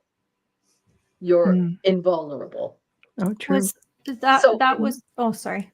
It's excitement tinged with a little bit of trepidation, like what's going to happen. But it's not like I'm going into an abandoned house at the end of a dark road on a dark and stormy night. I'm going in with people. The lights are going to work. I'm not going to be by. Yes. So we get out of the car, but I had to laugh. I couldn't believe the way Steve had snatched that from him. We get out of the car, we meet George. He's on the front lawn. Steve tries mightily to persuade George Lutz, come into the house with us. George says, I am not going into that house. I'm getting sick just standing here. Wow. Wow. So George departs. We go into the house and we're filming, getting the impressions, and we were following Ed and Lorraine around, and Ed was asking Lorraine, okay, what do you feel here? What do you feel there in this room? And by the way, the Lutzes had, the Warrens rather, had not seen any pictures of the house. So, or the inside of it. And of course they lived in Connecticut. So they wouldn't have seen any of those photos. And in fact, most of the bloodiest photos, the crime scene photos, you can find them now on the internet. But at the time, they were not released to the press. Most of the photos that were in the press were of Ronnie Defeo being let out in handcuffs. Yeah, the traditional ones. The traditional the arrest. cops, yeah, the cops on the front lawn. Yes. The ambulance there taking the bodies out, but they were in bags, so you couldn't really see anything. No, But and there the were not High Hope pictures. sign made it everywhere. And then Exactly. later you saw the one of the children's beds with the blood on it. That came later. And it's, but again, it's the times. Now it'd probably be more horrific with a warning before they showed it. Yeah, It's a graphic different warning, time. graphic content. Yeah, But they different time. would not hesitate to show it. No. And you'd have videos, and it would be all over TikTok Mm. with music cue. The way it is now. Yeah, yes. Yeah, the way it is now. But what stood out to me, the highlights of that first visit through the, walk through the house, Lorraine went into the master bedroom and she said she could basically see the blood on the bed. And of course there was no blood. No, it was just clairvoyant. Yeah, well, she could see that, and she's walking around, and there was only one room where she felt semi-normal. But when she got to the one spot on the stairway at the top of the first landing, she started to feel ill and have a headache. But she could feel, I think she felt the heaviness, the weight of what had happened. We went up to the third floor, and I was behind her, and the cameraman was off to the side, and you had the light. There was a 3-man crew: cameraman, the electrician who did the lighting, and the sound guy. Nowadays, one guy does everything, the reporter. Right. Yeah.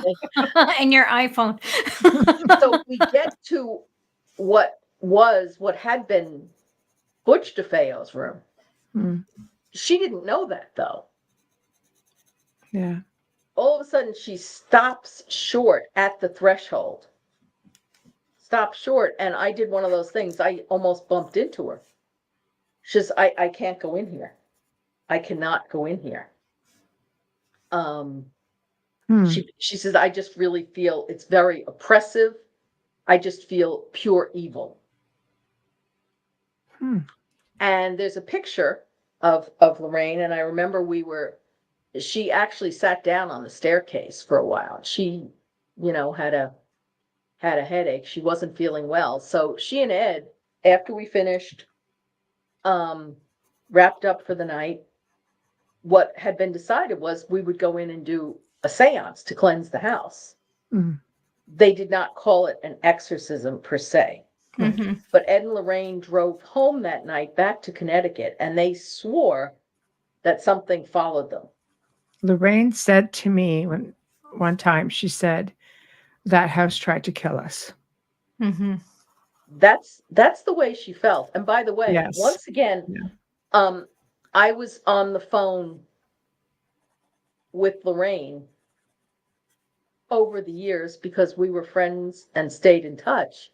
Mhm. And I said to her, it was a couple of years before she passed, Lorraine, what was the scariest case you worked on? And I always thought she was going to say the Enfield poltergeist, the Conjuring House, which is a scary house because it looks more like what your perception of a person's perception of a traditional haunted house would look like. And she says Amityville. She always said that famous quote, that She was as did. close to hell as I ever want to get. Mhm. And I said to her, after all these years, that's still scary. That she says, yeah, Laura, the time I was in there, Mhm. that was it. And I mean, she was, living with Annabelle and the haunted museum there. And Mhm. by the way, Annabelle was not always in a glass case. No, No. that comes out in the movie a couple of times.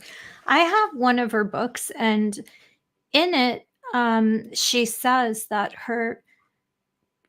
she felt the grace of St. Pio when she walked in. I don't know if it was, I can't remember if it was an investigation or later with the seance when she came in that time. At the seance, or She saw a full apparition of St. Pio. Padre Pio, you're talking about. Yeah, Mhm. he's The sainted monk, now. yes. Yeah. No, I know he's a saint, but Yeah. at the time, well, He was still Padre Pio at the time because he was still alive. No, yeah, he was still, he was still alive, and yet she saw him. Wow. well, that can happen.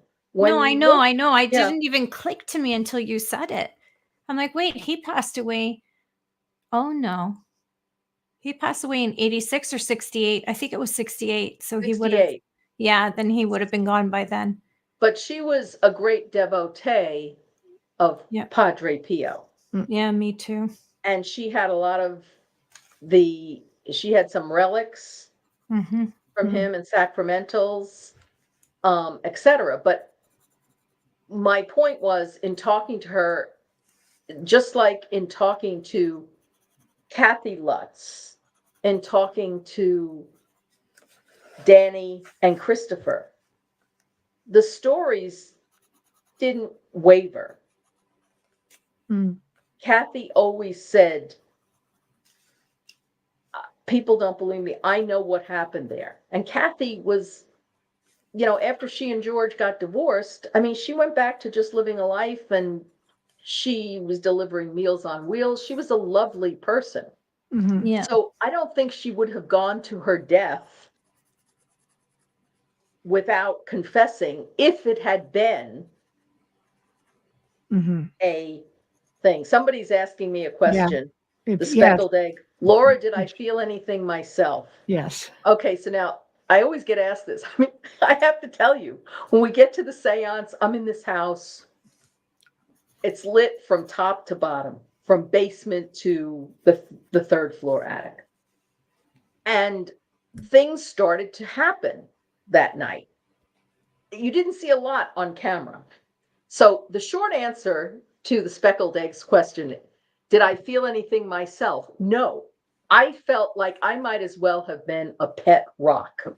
And in fact, I said, boy, I guess I'm not even worth haunting, because we go in the night of the seance. And by the way, this was a comedy of errors. Nobody was in charge. Okay. Steve Bauman got out of he was supposed to be doing the story that night with me. And instead, he decides at the last minute he's going to fly off for a Caribbean vacation with his wife, Bonnie, for the weekend. Oh gosh, which would I choose? No, he just decided it on the spur of the moment. Oh, I never got the answer out of him of why he did it. Maybe did he not want to do the story? And that was his way of getting out? Was he afraid? I don't know. Did he just really need a vacation? I have no clue. Wow. But I called the station that afternoon, and I said I was asking for Steve Bauman, and they said to me, Steve isn't here. I said, what do you mean he isn't there? He's meeting me out on Long Island at 6:00 tonight to do this story. No, he's not there. He's gone. Gone where? he's what? They said, oh, Marvin Scott's doing that. And I hear Marvin Scott in the background say, is that Laura? And Marvin gets on the phone with me and he's panicked because he's just had this story dumped on him. And understand something. Yeah. That nobody in the Channel 5 really wanted to do the story. The reporters thought they were going to be tainted by doing it. It was myself and Mark Monsky, the news director, who said, this is a great story. Because it was a horror. So that's why they felt they would be tainted by it. Their reputation. Well, a lot of them didn't. A lot of them thought it was hocus pocus and that they were serious reporters and didn't want to be bothered. But yet, so Marvin gets on the phone with me and said, you have to brief me on this. He was supposed to have been anchoring the evening news that night. And they had to get somebody to replace him. And I had to give him the whole background of the story. And he was livid because it was dumped in his lap at the last minute. And why am I getting stuck doing this? But once he got out there, he was a total professional. But he didn't get there until a bit later. So I show up at 6:30. And this is March 6th. It's a Saturday night.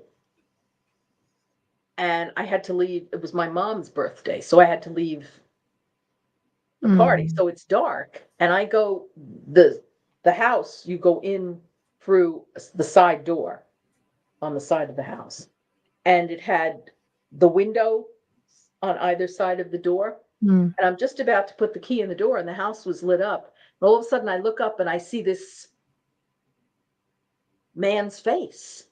It looked like Christopher Lee, the actor, who had played Dracula. Yes, and he was also in the Lord of the Rings movies as Saruman. Yes. I see this guy, he's got a hawk nose and he's got dark hair, dark eyes. It looked like a vampire. I almost jumped off the doorstep. What I didn't know, and the whole thing was sort of a mishmash. Yeah, the whole feariness of it. Well, what had happened, besides that, what I didn't know was that George Lutz had invited a bunch of investigators to it. The Warrens had also invited several of their friends who were investigators. Alberta Riley and her husband, Brian. Mary Pascarella. They had brought their cameraman, Gene Campbell. They had brought one of the researchers who worked with them, Paul Bartz. Why so many people? Does that not take away the effectiveness of a clearing? I couldn't agree with you more. Yeah, I couldn't investigate a house, which I've done many, many, many investigations. Less is best, That's a lot of noise to rule out. Well, not only that, so Energy. then George was trying to get buy-in, I think, from a lot of paranormal investigators so that they would say, yes, this is real. So he had called this other group that had been loosely, and I underscore the word loosely, affiliated with Duke University School of Parapsychology.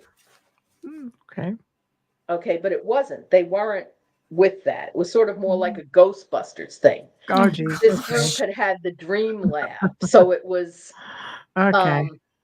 yeah. Well, they just had the dream night with Ed and Lorraine. So they had George Lutz had invited this people, and then the other guy, Jerry, had brought along two grad student researchers who acted like they were about 8 years old and had just walked off the set of Animal House. Great. So there were 23 people in the house that night. Then there was, we had Mike Linder from WNEW, our sister radio station, was also there, and he was a skeptic. So you walk into this and the house is just teeming with people. But guess what? Nobody was in charge, not even nominally. Channel 5 is waiting to get the story and have the seance, which was supposed to be the linchpin of the evening. Mm-hmm. But today, you would have 4 or 5 people in there, and you'd have all this scripted. This one's going to go here. This one's going to go there. We're going to do this at 8 o'clock, this at 9 o'clock. We're going to set you up with your equipment in the basement. Somebody else is going to go to the living room, whatever. None of that was there. So we got into the house that night, and our cameraman we had 3 guys, sound man, electrician, and the cameraman. And Steve Petropoulos, the cameraman, very fit guy. He was and you had to be fit to be a cameraman in those days in New York City. Those cameras were heavy. The equipment was bulkier. Yeah. It was heavier. Mm. And Steve used to run. He was a runner. So he was about, I guess, 5'9", 5'10", maybe about 150 pounds tops. Slim guy. Mm-hmm. And I remember him going up the center staircase, and he is halfway up, and he just had his light meter. He didn't have any equipment. And he turns around and he says to me, and he had this strange look on his face. And he says, "There's a room on the second floor, second door on the left. And one wall is filled with mirrors." And he says, "And I don't know how I know that." Now, again, he had never seen the inside of the house. Mm-hmm. So he was puzzled that he had this sort of, I guess, for lack of a better word, just psychic flash. I knew what he was referring to. And that was the master bedroom that had belonged to Ronnie and Louise Defeo. Mm-hmm. And on one wall, right behind the bed, it had those 12 by 12 mirror panels that you'd see in a Vegas, yes, old style Vegas hotel room. Yes. Right. So at that point, Steve continues up the stairs at a leisurely pace. He gets to the second floor landing, which is exactly where Lorraine had felt ill when we had been in the house 2 weeks before. Mm. He turns around, and I'm standing at the bottom of the stairs along with the other 2 crew members. Mm. And he looks, and I just watched his face goes ashen. He doubles over, clutching his chest. Oof. And not faking. His face was, if this was a novel, I would say his face was contorted with pain. So the other 2 guys on the crew, Richie and Tommy, run up the stairs, help him down. And at this point, he's breaking out. He's broken out into a sweat. We sit him on the bottom step, and we're giving him water. And Steve, are you okay? After a few minutes had passed, and he was okay, but he had severe heart palpitations. He said, all of a sudden, I just felt something on my chest. He couldn't breathe, and heart palpitations. He said he thought his heart was going to pop out of his chest. Mm-hmm. Then we get to the seance, and Alberta Riley, in the middle of the seance, screams and says, "It's upstairs, it's moving. It's in the second floor bedroom." Next thing, a few minutes later, I was sitting between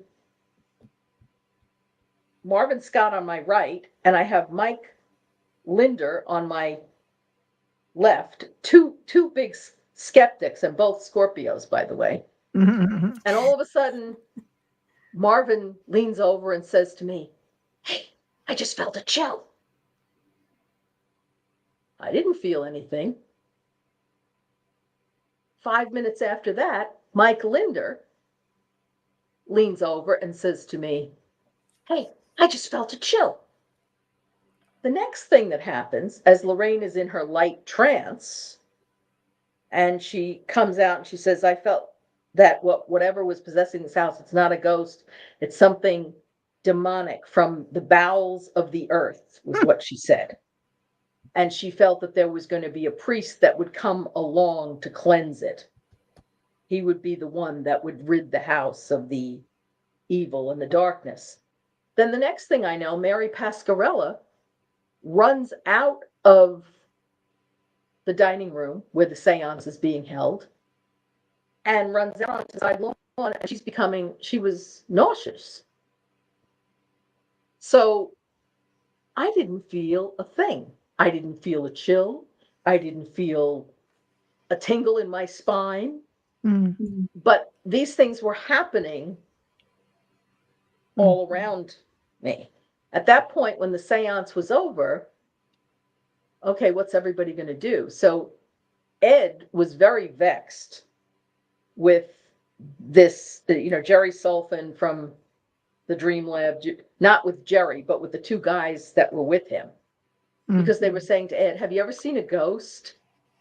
Again, they were so dumb. So Ed says, "Go down in the basement, hang out down there." But there was too much going on. Yeah, too many Somebody people. broke into the liquor cabinet. Of course. Okay. You got almost 25 people in the house. I know. So at this point, Martini and a seance, right? the thing that was scaring Marvin the most was that we were going to have no story, that it was going to look like Geraldo Rivera opening Al Capone's vault and the emperor has no clothes, and that we were going to bomb, and that Marvin and I were going to get tagged for the fact that nothing supernatural happened, and that no ghosts or whatever you want to say had showed up. So Marvin says to me, he says, "That station," he says, "Monsky will devote a lot of time to this, but I don't think we've got it." And I knew what he was talking about. Yeah. So we took Lorraine upstairs into the sewing room to do another sort of pass about things. And she gave her impressions, but it looked like what it was. 3 people sitting around in a dark room in front of a candle. Wasn't necessarily, and if you're looking at it from a perspective of expecting The Exorcist or Poltergeist, with things flying around the room, a portal opening to another dimension, somebody getting sucked into. Right. It wasn't happening that night. Right. But it's inaccurate to say that nothing happened, because those things did happen. So we got back to the station, and we filmed it was a 2-part series. And I think the first part ran for about 3.5 minutes, which that's a long, the normal story, television story, lasts about a minute and a half. Right. And we didn't Marvin did not embellish anything. He just said, "Well, we didn't see anything show up," or what have you. Well, the phones were ringing off the hook each night, and people wanted to say, "When are we going to do more?" And I will never forget Mark Monsky, who was such a news hound, and he was an exceptional news director, standing in the middle of the newsroom saying, "We have to find another haunted place." He says, "We've done this house to death. We've now had it on the air 3 times. People are sick of it. It's not going anywhere." And that's like saying TV was never going to supplant radio. Right.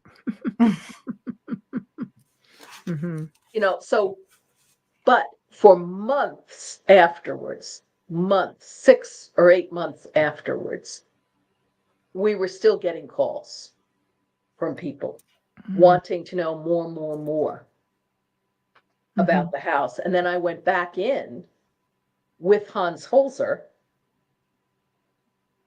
and Ethel Johnson Myers And she was a deep trance medium. Mhm. Lorraine was a light trance medium, which meant she closed her eyes, Mhm. tuned in to whatever channel or channels she was getting. But she wasn't being channeled like. Exactly. And she was Yes. aware of her surroundings, whereas Yes. Ethel had her spirit guide. Mhm. And the amazing thing about that, when you saw Ethel, who was she had to be in her 70s then, you know, in the high top shoes. Mhm. She had been a former opera singer. Wow. And she had gotten that there was, and I had told Hans about this and also the Warrens, that this, you know, there were Native Americans' bodies that had been found there.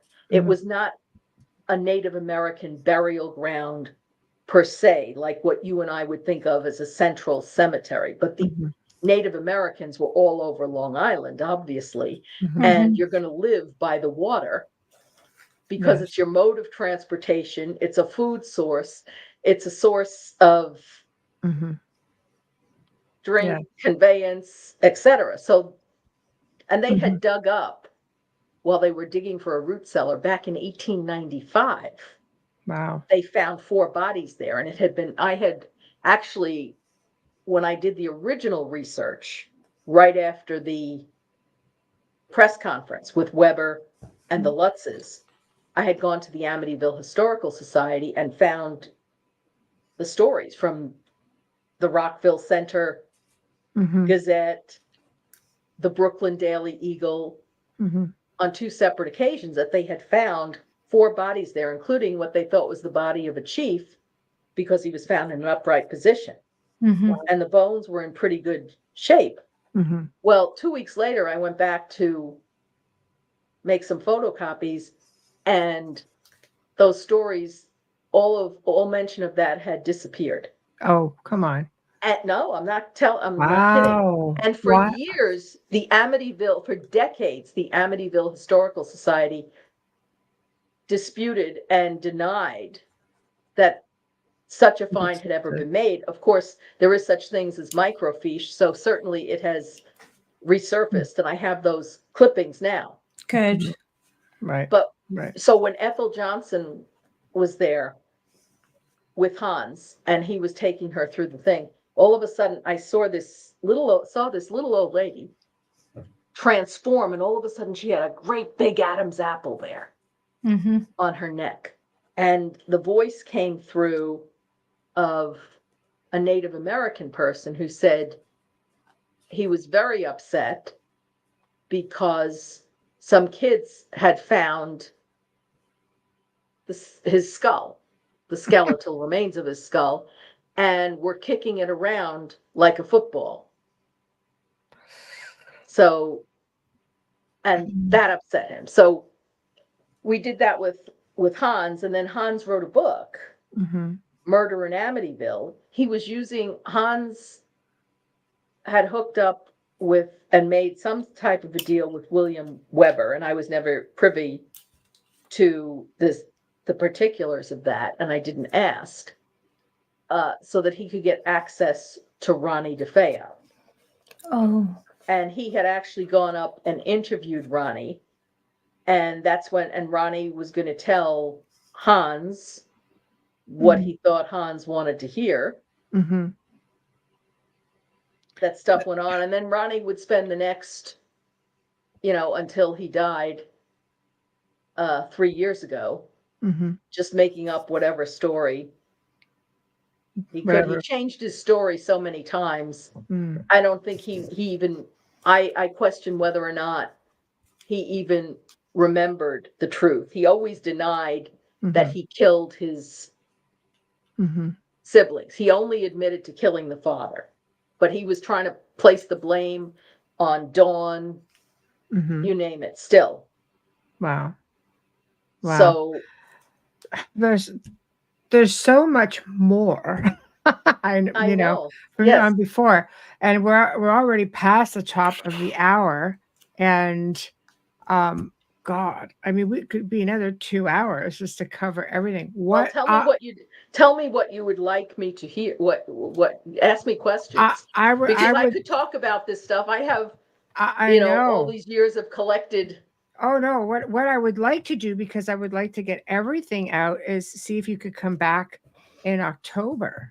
Yes. We have a couple of dates left to do part 2, and then we can add, finish it off and do like a Q&A, because there, like, I remember our conversations and the original interviews, and I know how much more there is, and even then we ran out of time, so I know Yeah. we would have even more to Well, talk I about. have to tell you something. I never, for the people who say, did I feel anything? Did I experience anything? Yeah. I went back into the house 2 weeks later because I was very curious. I was walking around with the Lutz's house keys.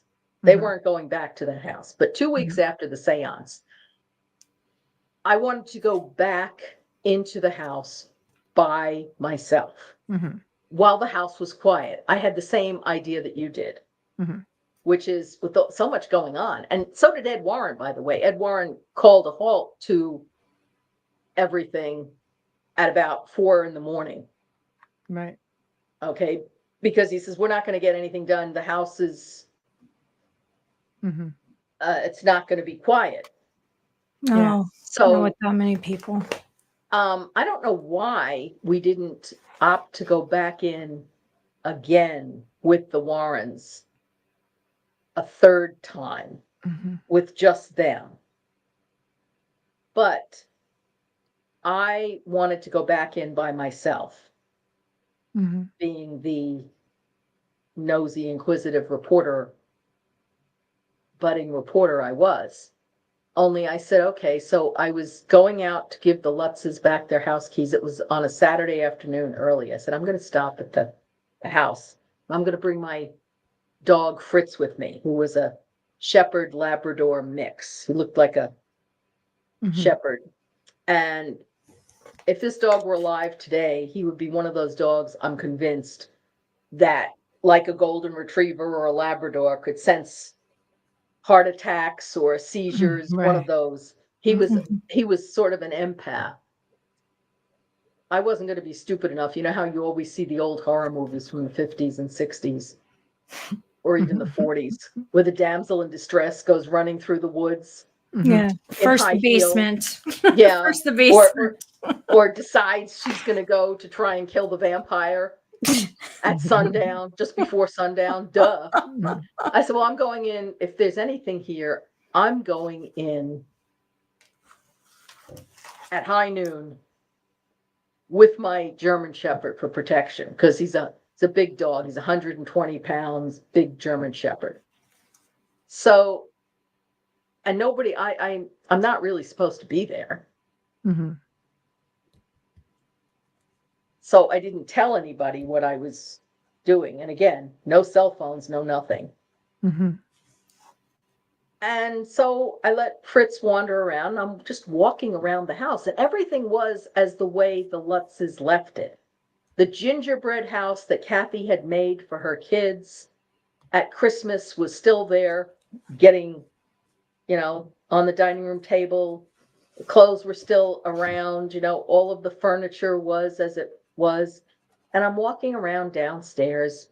I don't hear anything. I don't feel creepy. The hairs aren't standing up, and it's just a sort of nice house. Mhm. And I'm looking out at the water, and okay, I'm waiting to feel something. And then I hear Fritz, who was still in the foyer. I hear him growling. Mhm.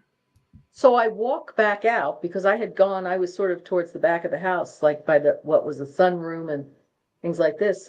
And there's my dog, who was a very calm dog. And he was, this dog is used to New York City and, lots of things. He's not rattled.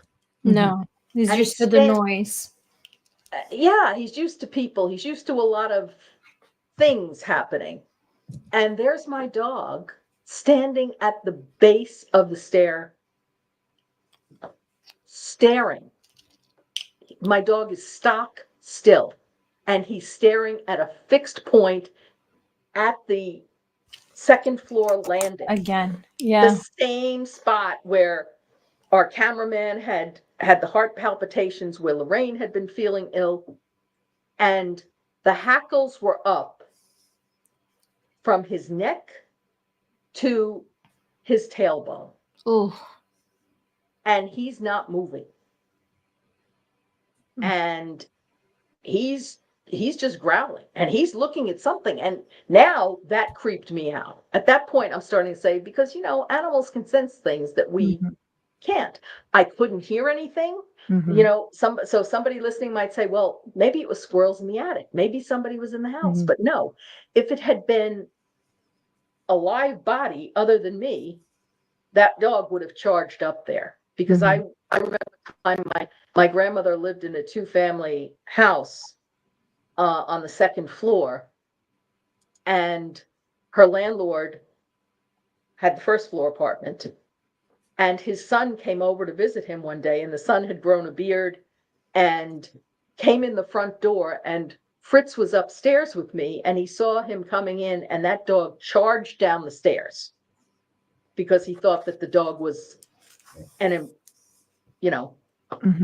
he thought that the man was an intruder, and he was going to get him. And that dog was normally friendly. So the fact that my dog, if it had been a squirrel or a cat, something that had gotten into the house, he would have gone up there. But the fact that he was standing stock still, that to me was Caution. scary. So Yes. I started to go up the stairs. And then I got midway up the steps, and I said, Laura, what I really felt deep down in my gut was, whatever is here, it's not interested in you. So don't go bothering it. I don't think it's a good idea. Don't make it take an interest in you.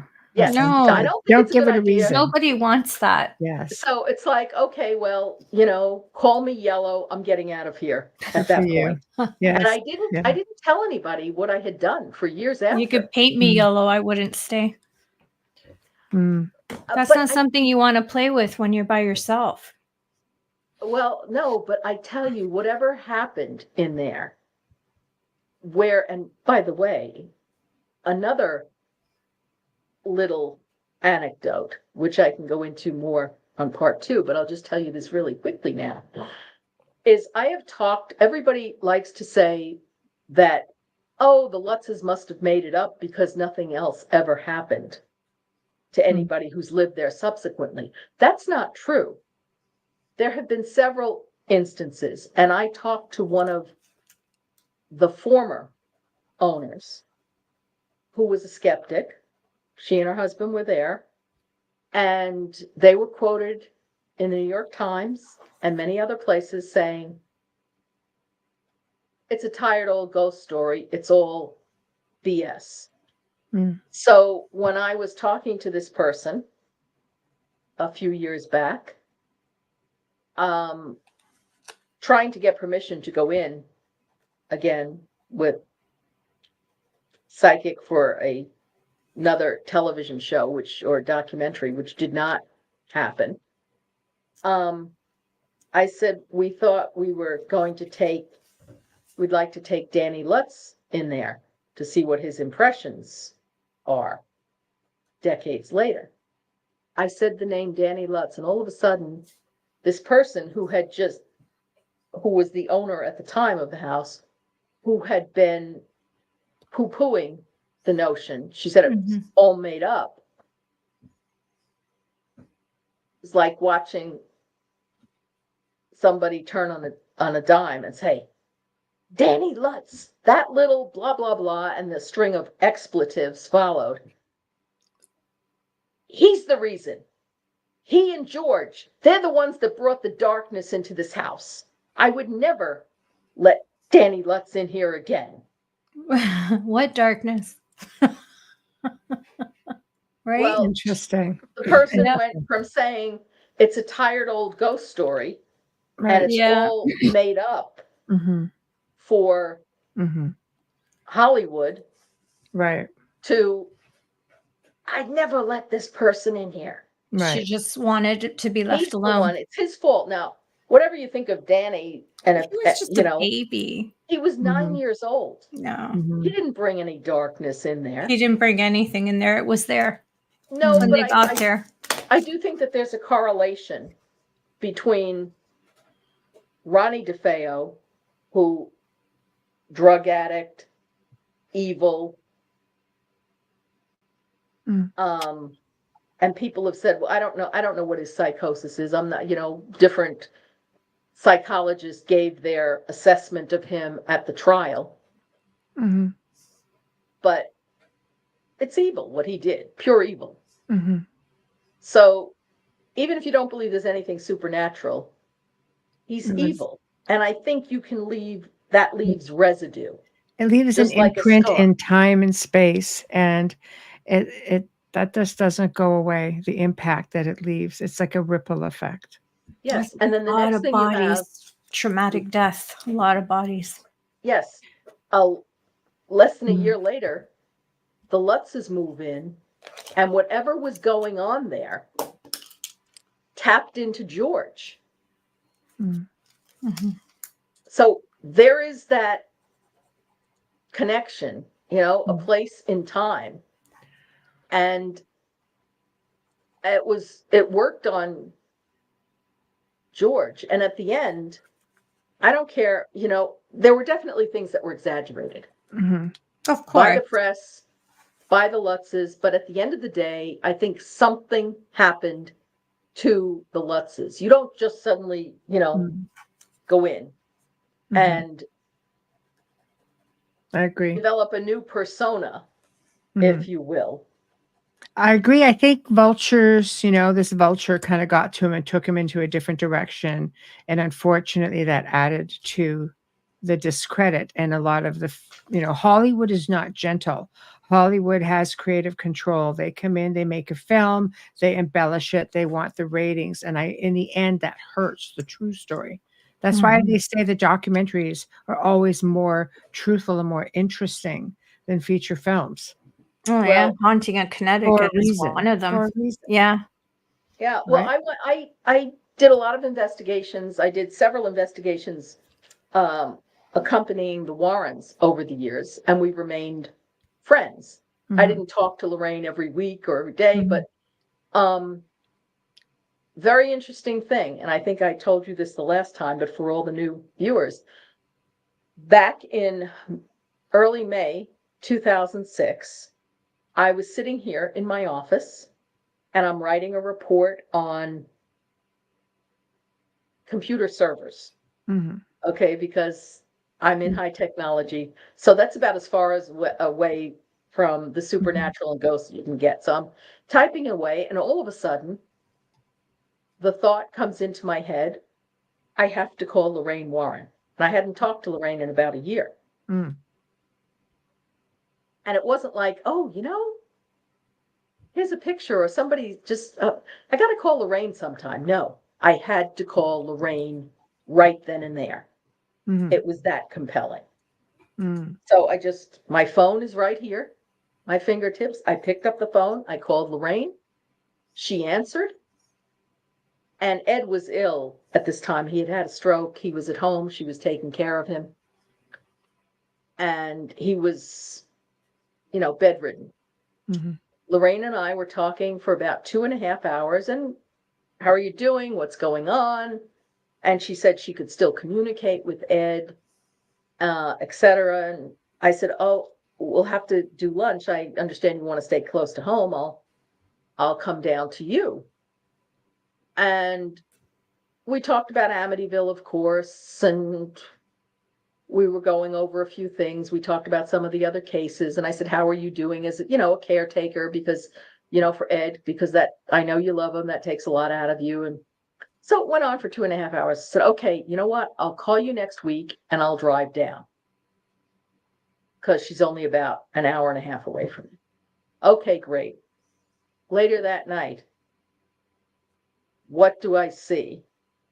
But the story is, my inbox is filling up with messages, and George Lutz had had a heart attack, massive heart attack, and died that day. Now, he was living in Las Vegas, so 3 hours. Behind, so while I was on the phone with Lorraine, George was having a heart attack. So I only found out that and died. So I said, oh my God. So I called Lorraine up the next day and said, Lorraine, I'm sure you've heard about George. I said, you know how I said to you yesterday, you had popped into my head and I felt compelled to call you at that time. And she says, that was no accident. Yeah, this happens. So I'm not Lorraine. I'm not Vicki Monroe, Dorothy Allison. I'm not the big, but if you hang around with people like this for that long, and I had, I went through some pretty deep experiences with Ed and Lorraine. Somewhere in the universe that just tapped in, but that was one of the most profound things out of that. That was no accident. It was no coincidence, because I felt a real compulsion to pick up the phone, call Lorraine. And I said, we were on the phone chatting at the very time George was having a heart attack and passed away. Yeah. Eerie. That's not a coincidence. No, that's crazy stuff. That's crazy stuff. We definitely have to. I'm going to email you right after the show, because we've only got like 2 or 3 dates left in the whole month. And I'm going to put them by you, and we're going to put together part 2 of this and get into a bit more detail. And we're going to do a full Q&A after that, because a lot of comments and questions have come up, and we will address them upon your next return. Because we did not want to interrupt you. We just wanted to let you just keep going. It's dangerous, because I can, as you see, I can keep talking. Oh, but that's okay. That's okay. I don't know what the part I said, where people get sick of listening to me, and where I'm repeating myself, or becoming boring. No, we definitely wanted to just hear everything you had to say. And unfortunately, we only have so much time to be able to do the show. So with that being said, I have to sign us off. So everybody who tuned in, thank you so much for joining us with our very special guest and dear friend, Laura DiDio. And big thank you to all of you guys in the chat room. Lots of new faces. Yeah. And thank you, Speckled Egg. You're one of the first who's coming in through Rumble. I didn't even know that we could see the chat room from Rumble. Oh, very cool. Woohoo! Fantastic, and thank you for joining us. So I'll be glad to answer any questions that they might have. If you want to send me follow-up questions, I can send some email responses. We're going to save that for the next show, because we could do like a full-on like Q&A. Like, we'll do that. So put it all together, and we're going to definitely do that. Big thank you to Folgers Coffee for sponsoring the show tonight and every night that we are live. Big thank you to United Public Radio, 105.3, 107.7 FM for being our home. Big thank you to Justin Snicker. Big thank you to Steve McGinnis. We appreciate you all so very much. Okay, next week, Wednesday night, we welcome back Stephen Bissett, UFO disclosure activist. Everybody loves what this guy's got to say, and boy, does he have a lot to say. So we're going to get into a lot of different stuff with that, and he'll talk about, confirming the heads of states and talking about the extraterrestrial presence engaging the human race. He's going to get into the do's, don'ts. He's going to get into, the implications of disclosure, all kinds of stuff. So you won't want to miss that one. And of course, we're supposed to have Mindy Toutfest, who's going to be talking about her book, Dying to Meet Them. And she is a contactee, and it's going to be exciting. So it's going to be more of a UFO-based, contactee-based week. But anyway, have yourselves a fantastic weekend, you guys, and we shall see you all next week. Good night.